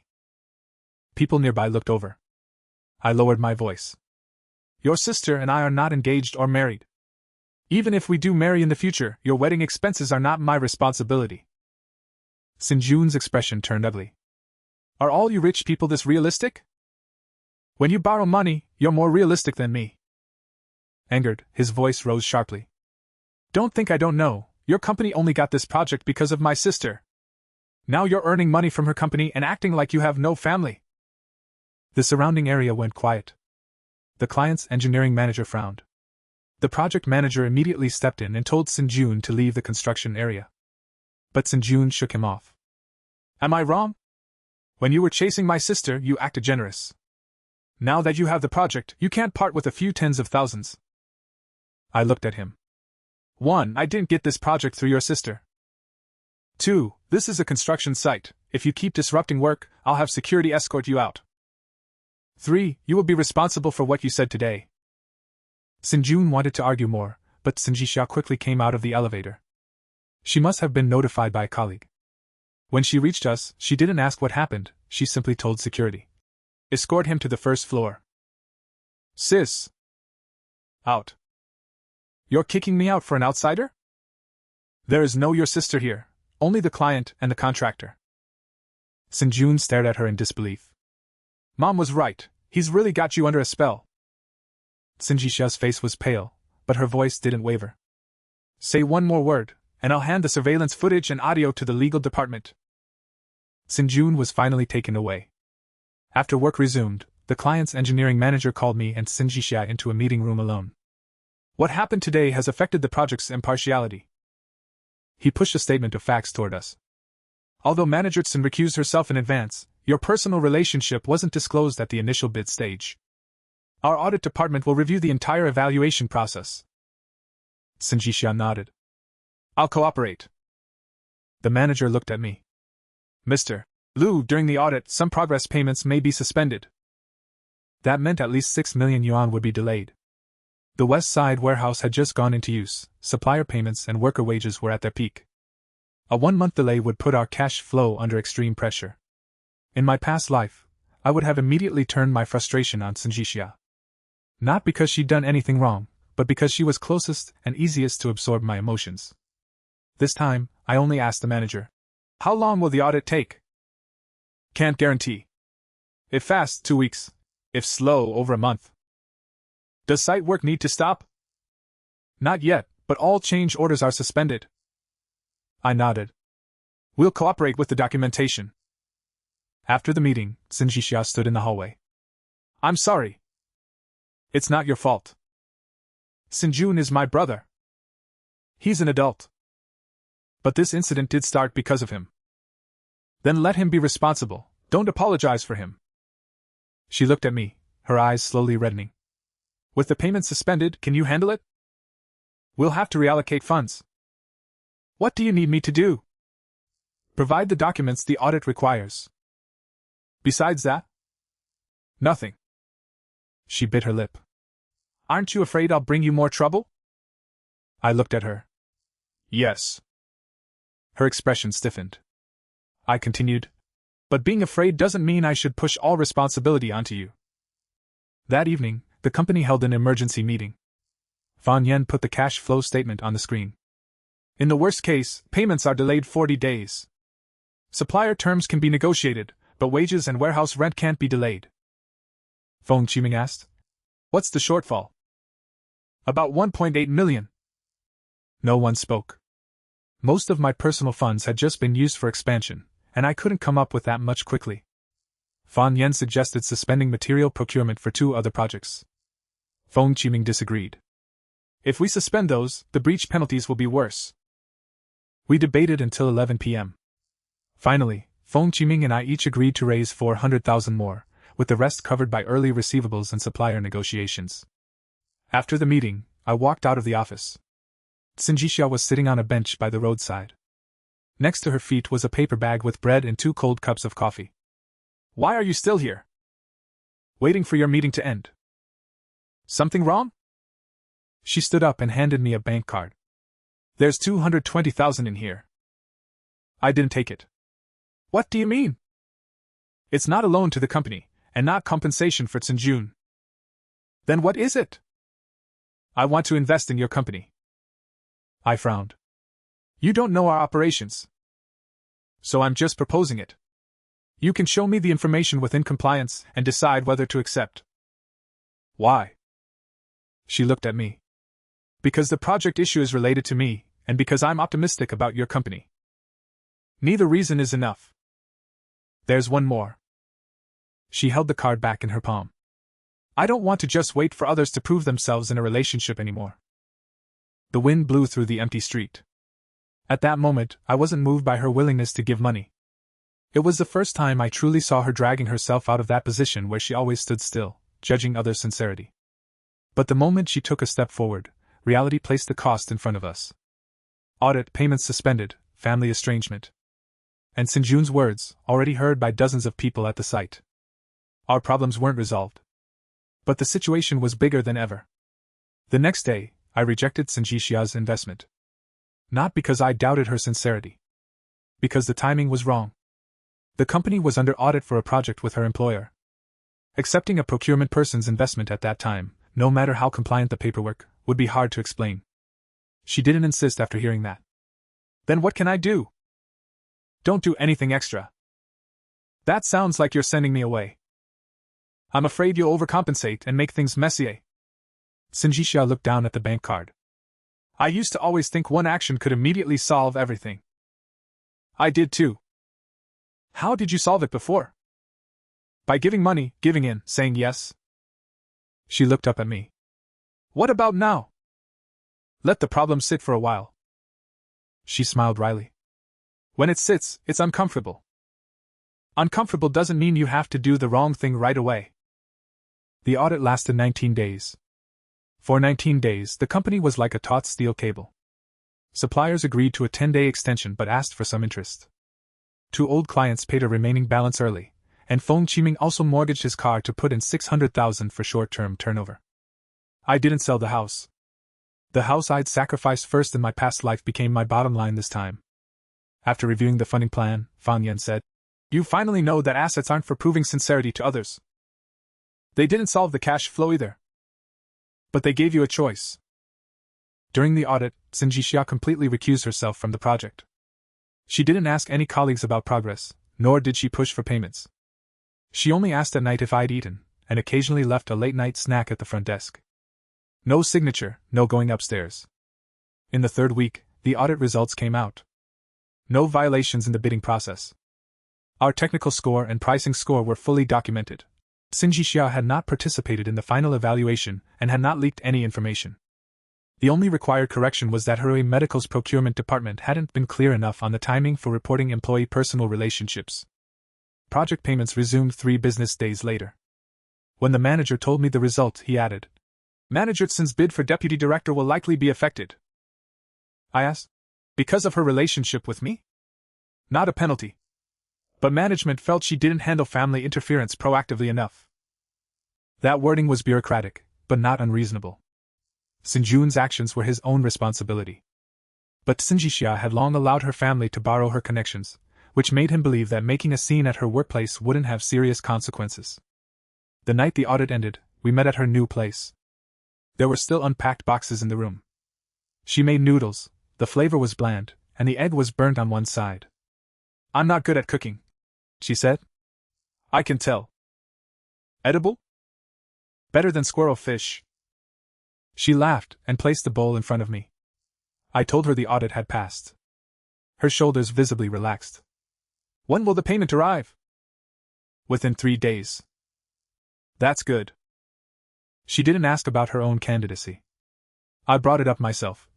"Your deputy director bid might be affected." Her chopsticks paused. "I know." "Do you regret submitting the recusal?" "No. This could have been avoided. If I'd stayed involved, the audit would have been more complicated." She took a bite of noodles. "Besides, I've had it too easy getting promoted before." "What do you mean?" "I'm good at handling processes at work, but I've never been good at handling family relationships. If I sat in the deputy director's seat, it would have caused problems sooner or later." She said it calmly, not pretending to be magnanimous. She was genuinely accepting the outcome. After we finished eating, I helped her assemble the remaining 2 bookshelves. Halfway through, Zhou Huiqin arrived. She didn't have a key, so she rang the doorbell. When Sinjixia opened the door, Zhou Huiqin saw me and her expression darkened immediately. "Xiao Lu is here too, perfect." She walked in carrying a bag of fruit, without changing her shoes. "Sinjun's wedding venue is now a smaller hall, and relatives are asking why. Are you two satisfied?" Sinjixia closed the door. "We didn't make him change it. He's short a few tens of thousands for his wedding. One of you has a company, the other has savings, either is willing to give. Now outsiders are laughing at us." I continued tightening the bookshelf screws, not responding. This was Sinjixia's family. She should handle it. She didn't look at me either. "Mom, I lent him 20,000. A sister lending only 20,000, you can say that with a straight face?" "Yes, I can. You weren't like this before. Before, I paid his rent, his credit cards, his renovation costs. He still needs money." Zhou Huiqin set the fruit down heavily on the table. "That's because he's just starting out. He's just starting out every year." The room fell silent. Zhou Huiqin's lips trembled. "Now that you have money, you don't even acknowledge your own brother." Sinjixia held the door handle. "I acknowledge him as my brother, so I'll help when he's truly in trouble. But a bigger wedding hall isn't trouble. What relatives think isn't trouble either." Zhou Huiqin turned to me. "Did he teach you to say that?" I was about to speak, but Sinjixia stepped in front of me. "It has nothing to do with him." "How can it not? Before you met him, when did you ever keep such clear accounts with your family?" "Before I met him, I wasn't happy either." Zhou Huiqin froze. Sinjixia's voice was soft but didn't retreat. "I just never dared to say it." Finally, Zhou Huiqin left with the unopened fruit. After the door closed, Sinjixia stood there for a long time. I walked over and put the screwdriver on the table. "Hurts?" "Yeah." "Want a hug?" She turned to look at me. "Is that a question? You said to say things face to face." Her eyes were red, but she smiled. "Yes." I reached out and held her. She didn't cry, just rested her forehead on my shoulder, her breathing slowly evening out. After a long while she said, "Luan Chuan, I'm not trying to prove anything now. I know. I just want to be with you." I tightened my arms. "So do I." After we confirmed our relationship, the first thing Sinjixia did was ask to talk about money. She sat across the table with a notebook, as serious as if she were negotiating with a supplier. "My after-tax monthly income is 19,000. Year-end bonus varies, normally between 60,000 and 100,000. I have 230,000 in savings, 110,000 in my housing fund, and no debt." I poured her a glass of water. "Do you have to start with the balance sheet? Don't you care about boundaries? Caring doesn't mean a due diligence on a date. Better to be clear now than to guess later." She turned to the next page. "I give my parents 3,000 a month for living expenses. My father has a pension, my mother doesn't. If there's a major medical expense, I'll cover a portion." "Reasonable." For Tsinjun, I don't give money regularly. Real emergencies can be discussed, but I won't fund his business, his home purchase, or his lifestyle upgrades. Also reasonable. She looked up. Your turn. I told her my situation too: company equity, personal property, remaining mortgage, monthly living expenses to my mother. I didn't hide anything, nor did I hand over my account balances like in my past life. After listening, Sinjishia asked, "What's your company valued at now?" "Hard to calculate." "Then if we marry, how do we handle your equity?" "Premarital equity stays mine. Post-marriage dividends go into the joint family portion. The exact split can be negotiated." She nodded and took notes. "And the house?" "Keep the old house. If we buy together, we'll determine shares based on actual contributions and repayments. We can add names, but not default to half?" "Yes." Sinjisha wasn't upset. "I agree." I looked at her. In my past life, when we discussed property shares, she said that if marriage started with percentages, it had already lost. This time, she wrote in her own hand, "Joint property is determined by joint contributions. Gifts must be explicitly stated." She noticed me watching and looked up. "What?" "Nothing. Are you thinking I'm being too calculating?" "No. Lu Wenchuan, I used to think that how much a man was willing to give showed how much he valued the relationship." She put down her pen. "That's what my mother always taught me. She struggled with my father when she was young and always said women can't just focus on feelings, they have to see if the other person is willing to give. She's not entirely wrong. The problem is, our family later reduced giving to just money." Sinjishia looked down and touched the corner of the paper. "I rejected you and waited for you to chase. Sinjun's renovation, I waited for you to help. When it came to marriage, I waited for you to sell your house. It was like if you didn't offer first, you didn't love enough. But I never thought about what I was bringing to the table." I looked at her. "You're bringing something now." "What?" "Responsibility." She didn't smile, but her eyes brightened slightly. "We agreed to each keep personal accounts. If we married later, we'd set up a joint account for rent, living expenses, travel, and future child expenses. We'd contribute proportionally to income, wouldn't check each other's personal spending, but would communicate large expenses in advance." These terms didn't sound romantic. But I felt more solid than ever. After the money talk, we went downstairs for barbecue. Sinjisha drank half a glass of beer and suddenly asked, "Does today count as our first day of dating? Didn't you already say you wanted to be with me a few days ago?" "That didn't have a ceremony." "What kind of ceremony do you want?" She pointed at the grilled eggplant in my hand. "At least not a discounted set meal after discussing property." I looked at the coupon on the table. "This expires tomorrow." "So love yields to coupons?" "Mature love respects expiration dates." She laughed so hard she leaned on the table. I laughed too. The lightness that had been buried under past life memories was slowly coming back. After eating, we walked along the street. When we passed the jewelry store, she didn't stop.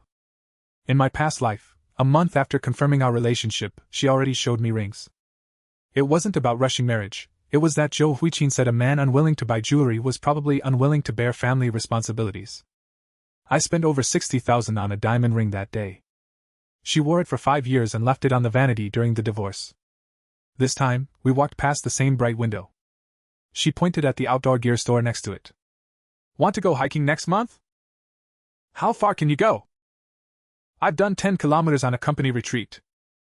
"A scenic wooden boardwalk?" "Lu Wenchuan, don't underestimate procurement people.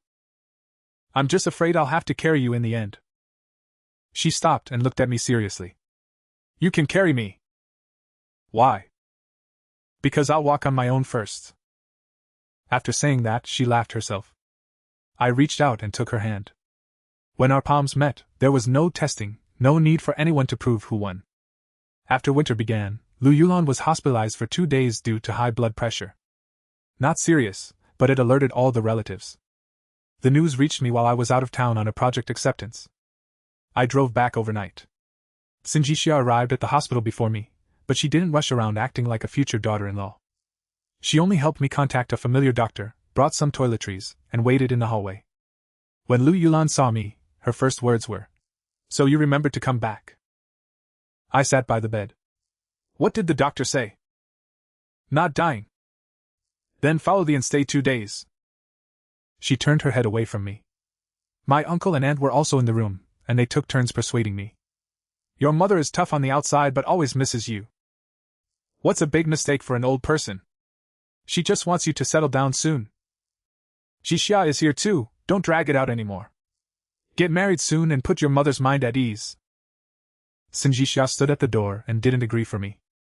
I didn't give a promise just to satisfy them either. The timing of marriage is for us to decide. My aunt frowned. At a time like this, why are you still being stubborn? Her blood pressure is high, she doesn't need me to get married immediately as a cure. Lu Yulan finally turned back and glared at me. Do you have to put it so harshly? Then let's not talk about marriage, let's focus on getting you better. The relatives' faces weren't happy. Jixia walked in and sorted the prescribed medicine by time, placing it by the bedside. Lu Yulan glanced at her. Jixia, do you also think I'm too controlling?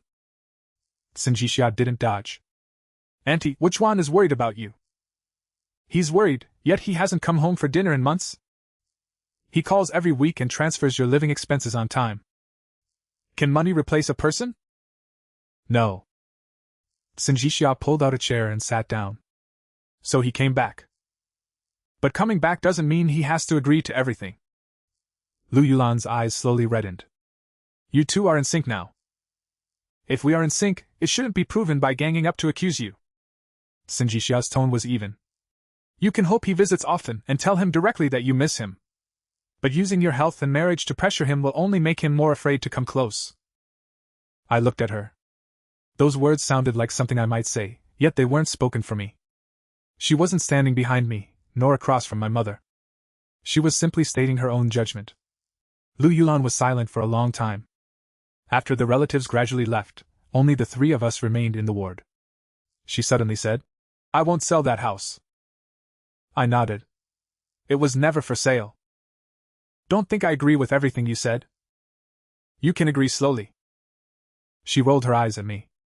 After I'm discharged, you come home for dinner once a week. If work doesn't require travel, I can. Jixia should come too. Jixia didn't agree immediately. Auntie, I might not be available every week. Lu Yulan clearly hadn't expected a rejection, and her expression darkened again. Jixia continued. When I'm free, I'll come. When I'm not, Wenchuan can come on his own. Lu Yulan stared at her for a long time before saying, You two are quite good at negotiating conditions. Jixia smiled. Better to negotiate in advance than to argue later. On the day of discharge, I went to handle the paperwork. When I returned, I saw Lu Yulan stuffing a thermos into Jixia's hands. You young people only drink coffee. Take this and brew some red dates. Jixia took it. Thank you, Auntie. Don't thank me, just use it. Okay. They didn't suddenly become close. Lu Yulan still criticized Jixia for being too busy with work, and Jixia didn't always agree just to please her. But the relationship began to take a real shape. Not a mother-in-law preselecting a daughter-in-law, nor a daughter-in-law who must conquer the elder. Just two people, both learning not to turn love into control. On the way back, Jixia fell asleep in the passenger seat. At a red light, I turned up the air conditioning. She stirred and mumbled. Does your aunt still not like me? She gave you a thermos. That thermos has an insurance company's number on it. Practical is what counts. She smiled and closed her eyes. After a moment, she asked, Do you think I said too much today? No. I didn't persuade you to forgive her. I know. Nor did I persuade her to understand you. Yeah. Because some relationships can't be fixed by a third person's persuasion. I looked at the green light ahead. You did well today. She opened her eyes. Is that a compliment? Yes. Is there a reward? What do you want? Come hiking with me next week. 20 kilometers. 10. 15. Deal. The car passed through the intersection. After she fell back asleep, her hand was still resting by the gear shift. I reached over and gently held it. In my past life, we always solved each other's family problems. In this life, We finally learned just to stay beside each other as they handled their own. A year into our relationship, we decided to get married. There was no surprise proposal, no expensive restaurant with a ring. We'd just come out of the supermarket, carrying 2 bags of discounted steak. Sinjixia stood in the parking lot and asked, "Next year, should we trade the lease for a marriage certificate?" I said, "Okay." She thought for a moment. "That answer is a bit perfunctory." "Then let me rephrase." I put the shopping bags in the trunk and turned to face her. "Sinjixia, I want to marry you. Not because of age, not because my mother is in a hurry, and not because we're a good match on paper. It's because I hope that when trouble comes in the future, it's still you by my side." She listened, then nodded. "That version works." We didn't rush to tell both families. First, we spent a month discussing post-marriage living arrangements, finances, care for aging parents, and whether to have children. In the end, we didn't buy a new place together. Sinjixia gave up her rental and moved into my old house. She transferred half the market rent into our joint account, and I took care of maintenance and property fees. When we truly needed more space later, we'd buy together based on joint contributions. The wedding budget was 200,000, split equally. Lu Yulan wanted to give an extra 100,000, but I refused. Zhou Huiqin also said that the bride's side should keep the gift money. Sinjixia rejected that on the spot. "After wedding expenses, gifts from both families go to each family. Gifts from friends and colleagues go into the joint account." Zhou Huiqin was dissatisfied. "When your brother got married, the family spent a lot too. That was his wedding. You're his sister, you should have some consideration. I already gave a 20,000 gift. A sister giving 20,000, outsiders will laugh." Sinjixia closed the wedding plan. "Mom, whoever laughs, tell them to pay for it themselves." That conversation ended badly. The real conflict came before booking the venue.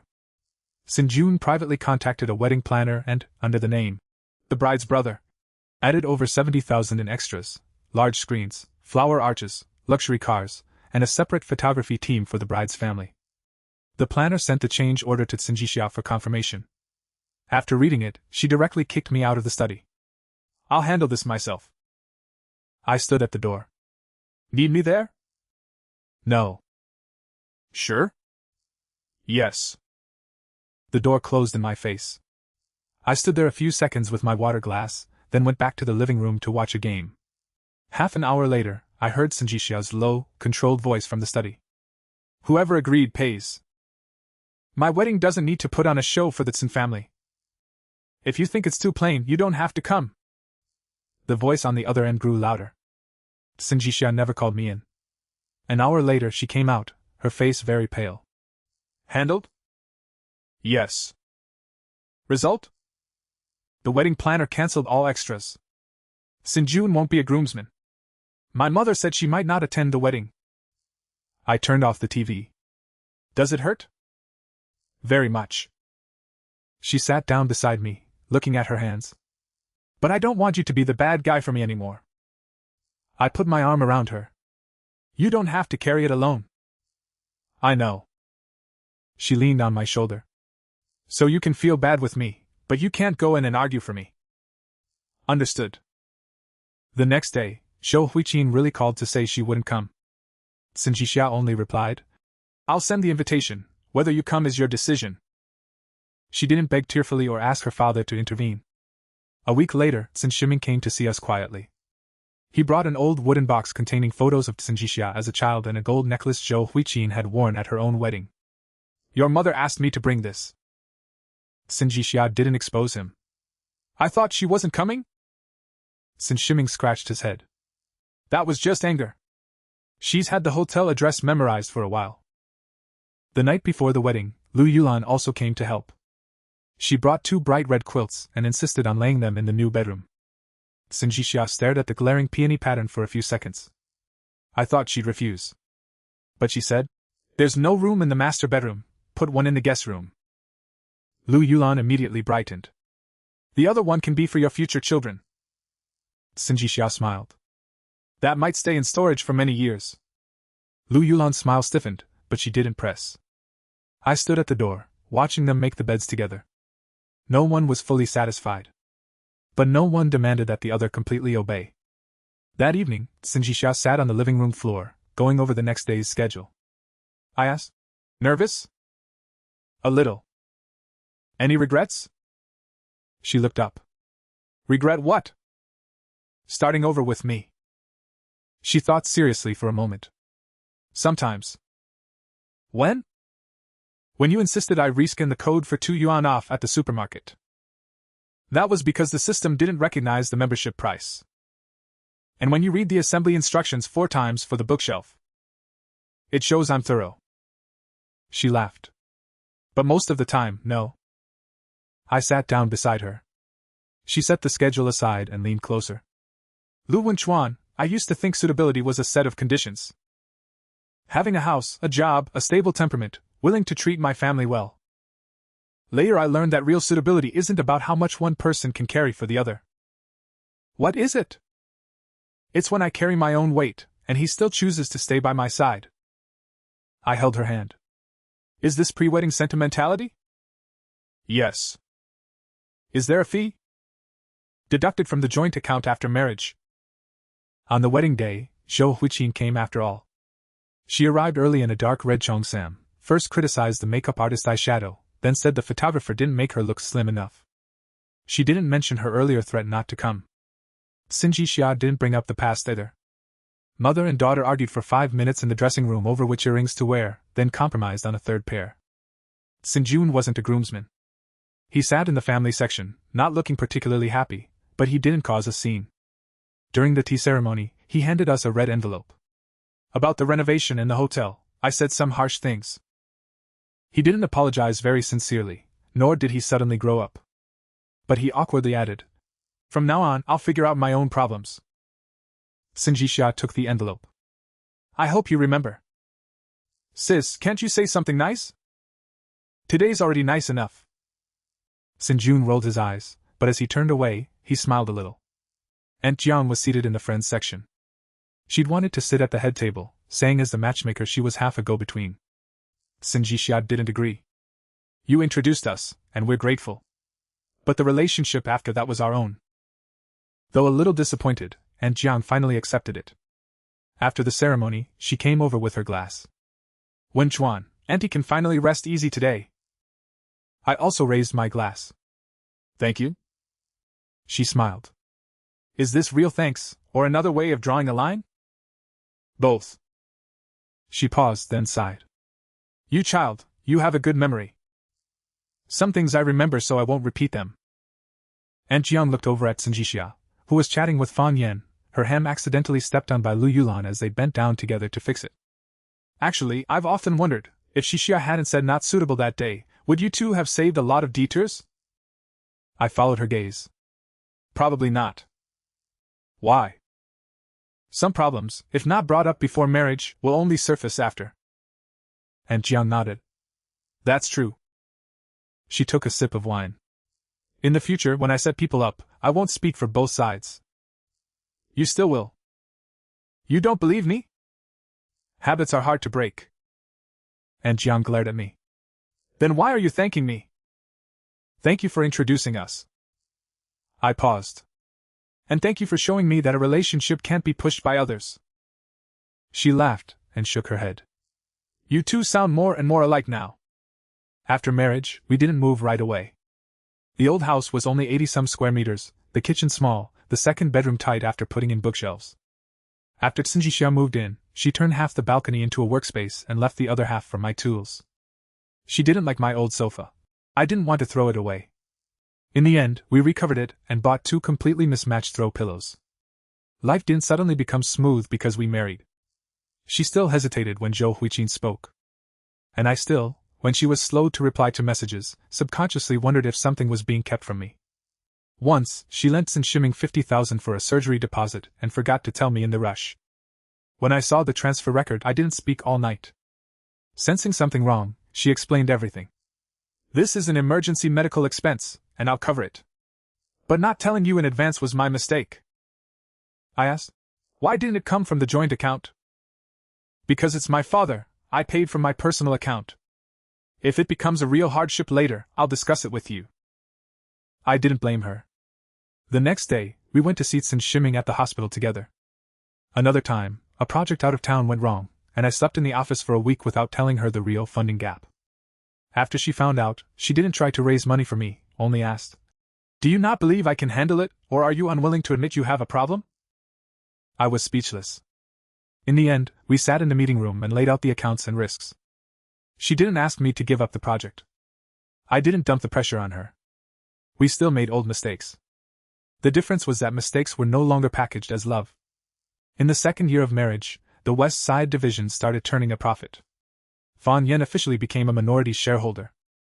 Feng Qiming redeemed his mortgage car, and the first thing he did was drive to our building and honk.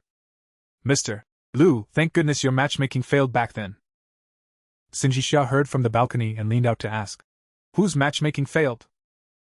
Feng Qiming quickly corrected himself. "Strategic matchmaking adjustment." When she came downstairs, she was holding a bag of trash. "Mr. Feng, don't you want a year-end bonus?" "I'm not your employee." "Your wife asked me last time why you always come home late at night." Feng Qiming immediately shut up. I took the trash bag from her. "When did you start talking to his wife?" "Normal communication." "Why didn't you tell me?" Sinjixia glanced at me. "She asked about him, not you." I nodded. "Fair." She took a few steps, then stopped. "But I can tell you." "What did she say?" "She said men get carried away with success, and I should keep a close eye on you." "What did you say?" "I said I can't watch you." I laughed. "You trust me that much?" "No." She pressed down the trash can lid. "If you really want to do something, watching won't help." Then she reached her hand out. "Let's go home for dinner." I took her hand. The evening wind passed through the neighborhood, children were riding bikes in circles downstairs, and Lu Yulan was hanging freshly washed sheets by the window upstairs. As we reached the building entrance, Sinjixia suddenly asked, "Do you remember our first meeting?" "Yes." "I said we're not suitable. Why did you thank Aunt Jiang first?" I looked at her. She'd asked that several times after marriage. I always said it was because the matchmaker had made the effort and deserved thanks. That wasn't false. But it wasn't the real answer. The real answer was that I'd already walked through a lifetime with her that day. I knew what would happen if I chased her, and what I'd lose if I walked away. But in starting over, what I wanted most to change wasn't whether I married her. It was that I no longer treated others' choices as judgments of myself. When she said, "Not suitable," I accepted it. When Aunt Jiang introduced us, I thanked her. As for coming back together later, that was her new choice and mine. No one owed anyone a chase. And no one had to spend a lifetime paying for a first infatuation. "Because she did help me that day," I said. Sinjixia squinted. "Help you meet me?" "Help me skip a meal I didn't need to finish." She pinched my arm. "Lu Wenchuan." I laughed and dodged, pulling her hand as we walked into the building. The elevator doors slowly closed. In the mirror, we stood close, but neither blocked the other's space. I had lost a marriage maintained by concession. And I had lost the self who always followed my mother's arrangements. Standing here again, I didn't recover the money I'd paid out in my past life, nor make up for the opportunities I'd missed. I'd simply learned to ask myself before agreeing whether I was willing, to let others be disappointed after saying no, and when loving someone, not to carry the life they should bear themselves. Sinjixia also hadn't become a flawless person. She still cared for her parents, worried about her brother, and sometimes hesitated before conflict. But she no longer traded silence for peace, nor stood still waiting for others to prove themselves. The elevator arrived. When the door opened, the smell of stew drifted from the kitchen. Lu Yulan was sitting at the table, complaining we were too late. Zhou Huiqin was arguing with her over whether to put pepper in the soup, and Sin Shiming was shelling edamame, pretending not to hear. Sinjun sent a message saying he planned to reopen a small studio next month, not to borrow money this time, just asking me to review the renovation contract. I replied, "Consulting fee applies." He sent a rolling eyes emoji. Then added, "Fine." Sinjixia saw it, smiled, and bumped me. "Mr. Liu, you charge family too?" "Family gets 2% off." "So generous." She walked into the kitchen and took the pepper shaker from Zhou Huiqin. "Don't add it, Wenchuan has a sensitive stomach." Zhou Huiqin grumbled. "What harm can a little pepper do?" Sinjixia didn't look at me, nor wait for me to speak for her. "He doesn't eat it, and neither do I. Lu Yulan snorted beside them. You two are perfect for each other now. I stood at the door, suddenly remembering that matchmaking table from many years ago. When Xinjixia said we weren't suitable. I didn't argue. Because suitability was never a conclusion drawn at the first meeting. It was whether, in every later choice involving money, family, grievances, and decisions, we each carried our own share instead of pushing it onto the other. Xinjixia turned and called me. What are you standing there for? Wash up and come eat. I answered and walked over. This time, no one urged me to chase anyone. Nor did anyone decide for me where I should go. The path was ours to choose. And this meal, we finished together.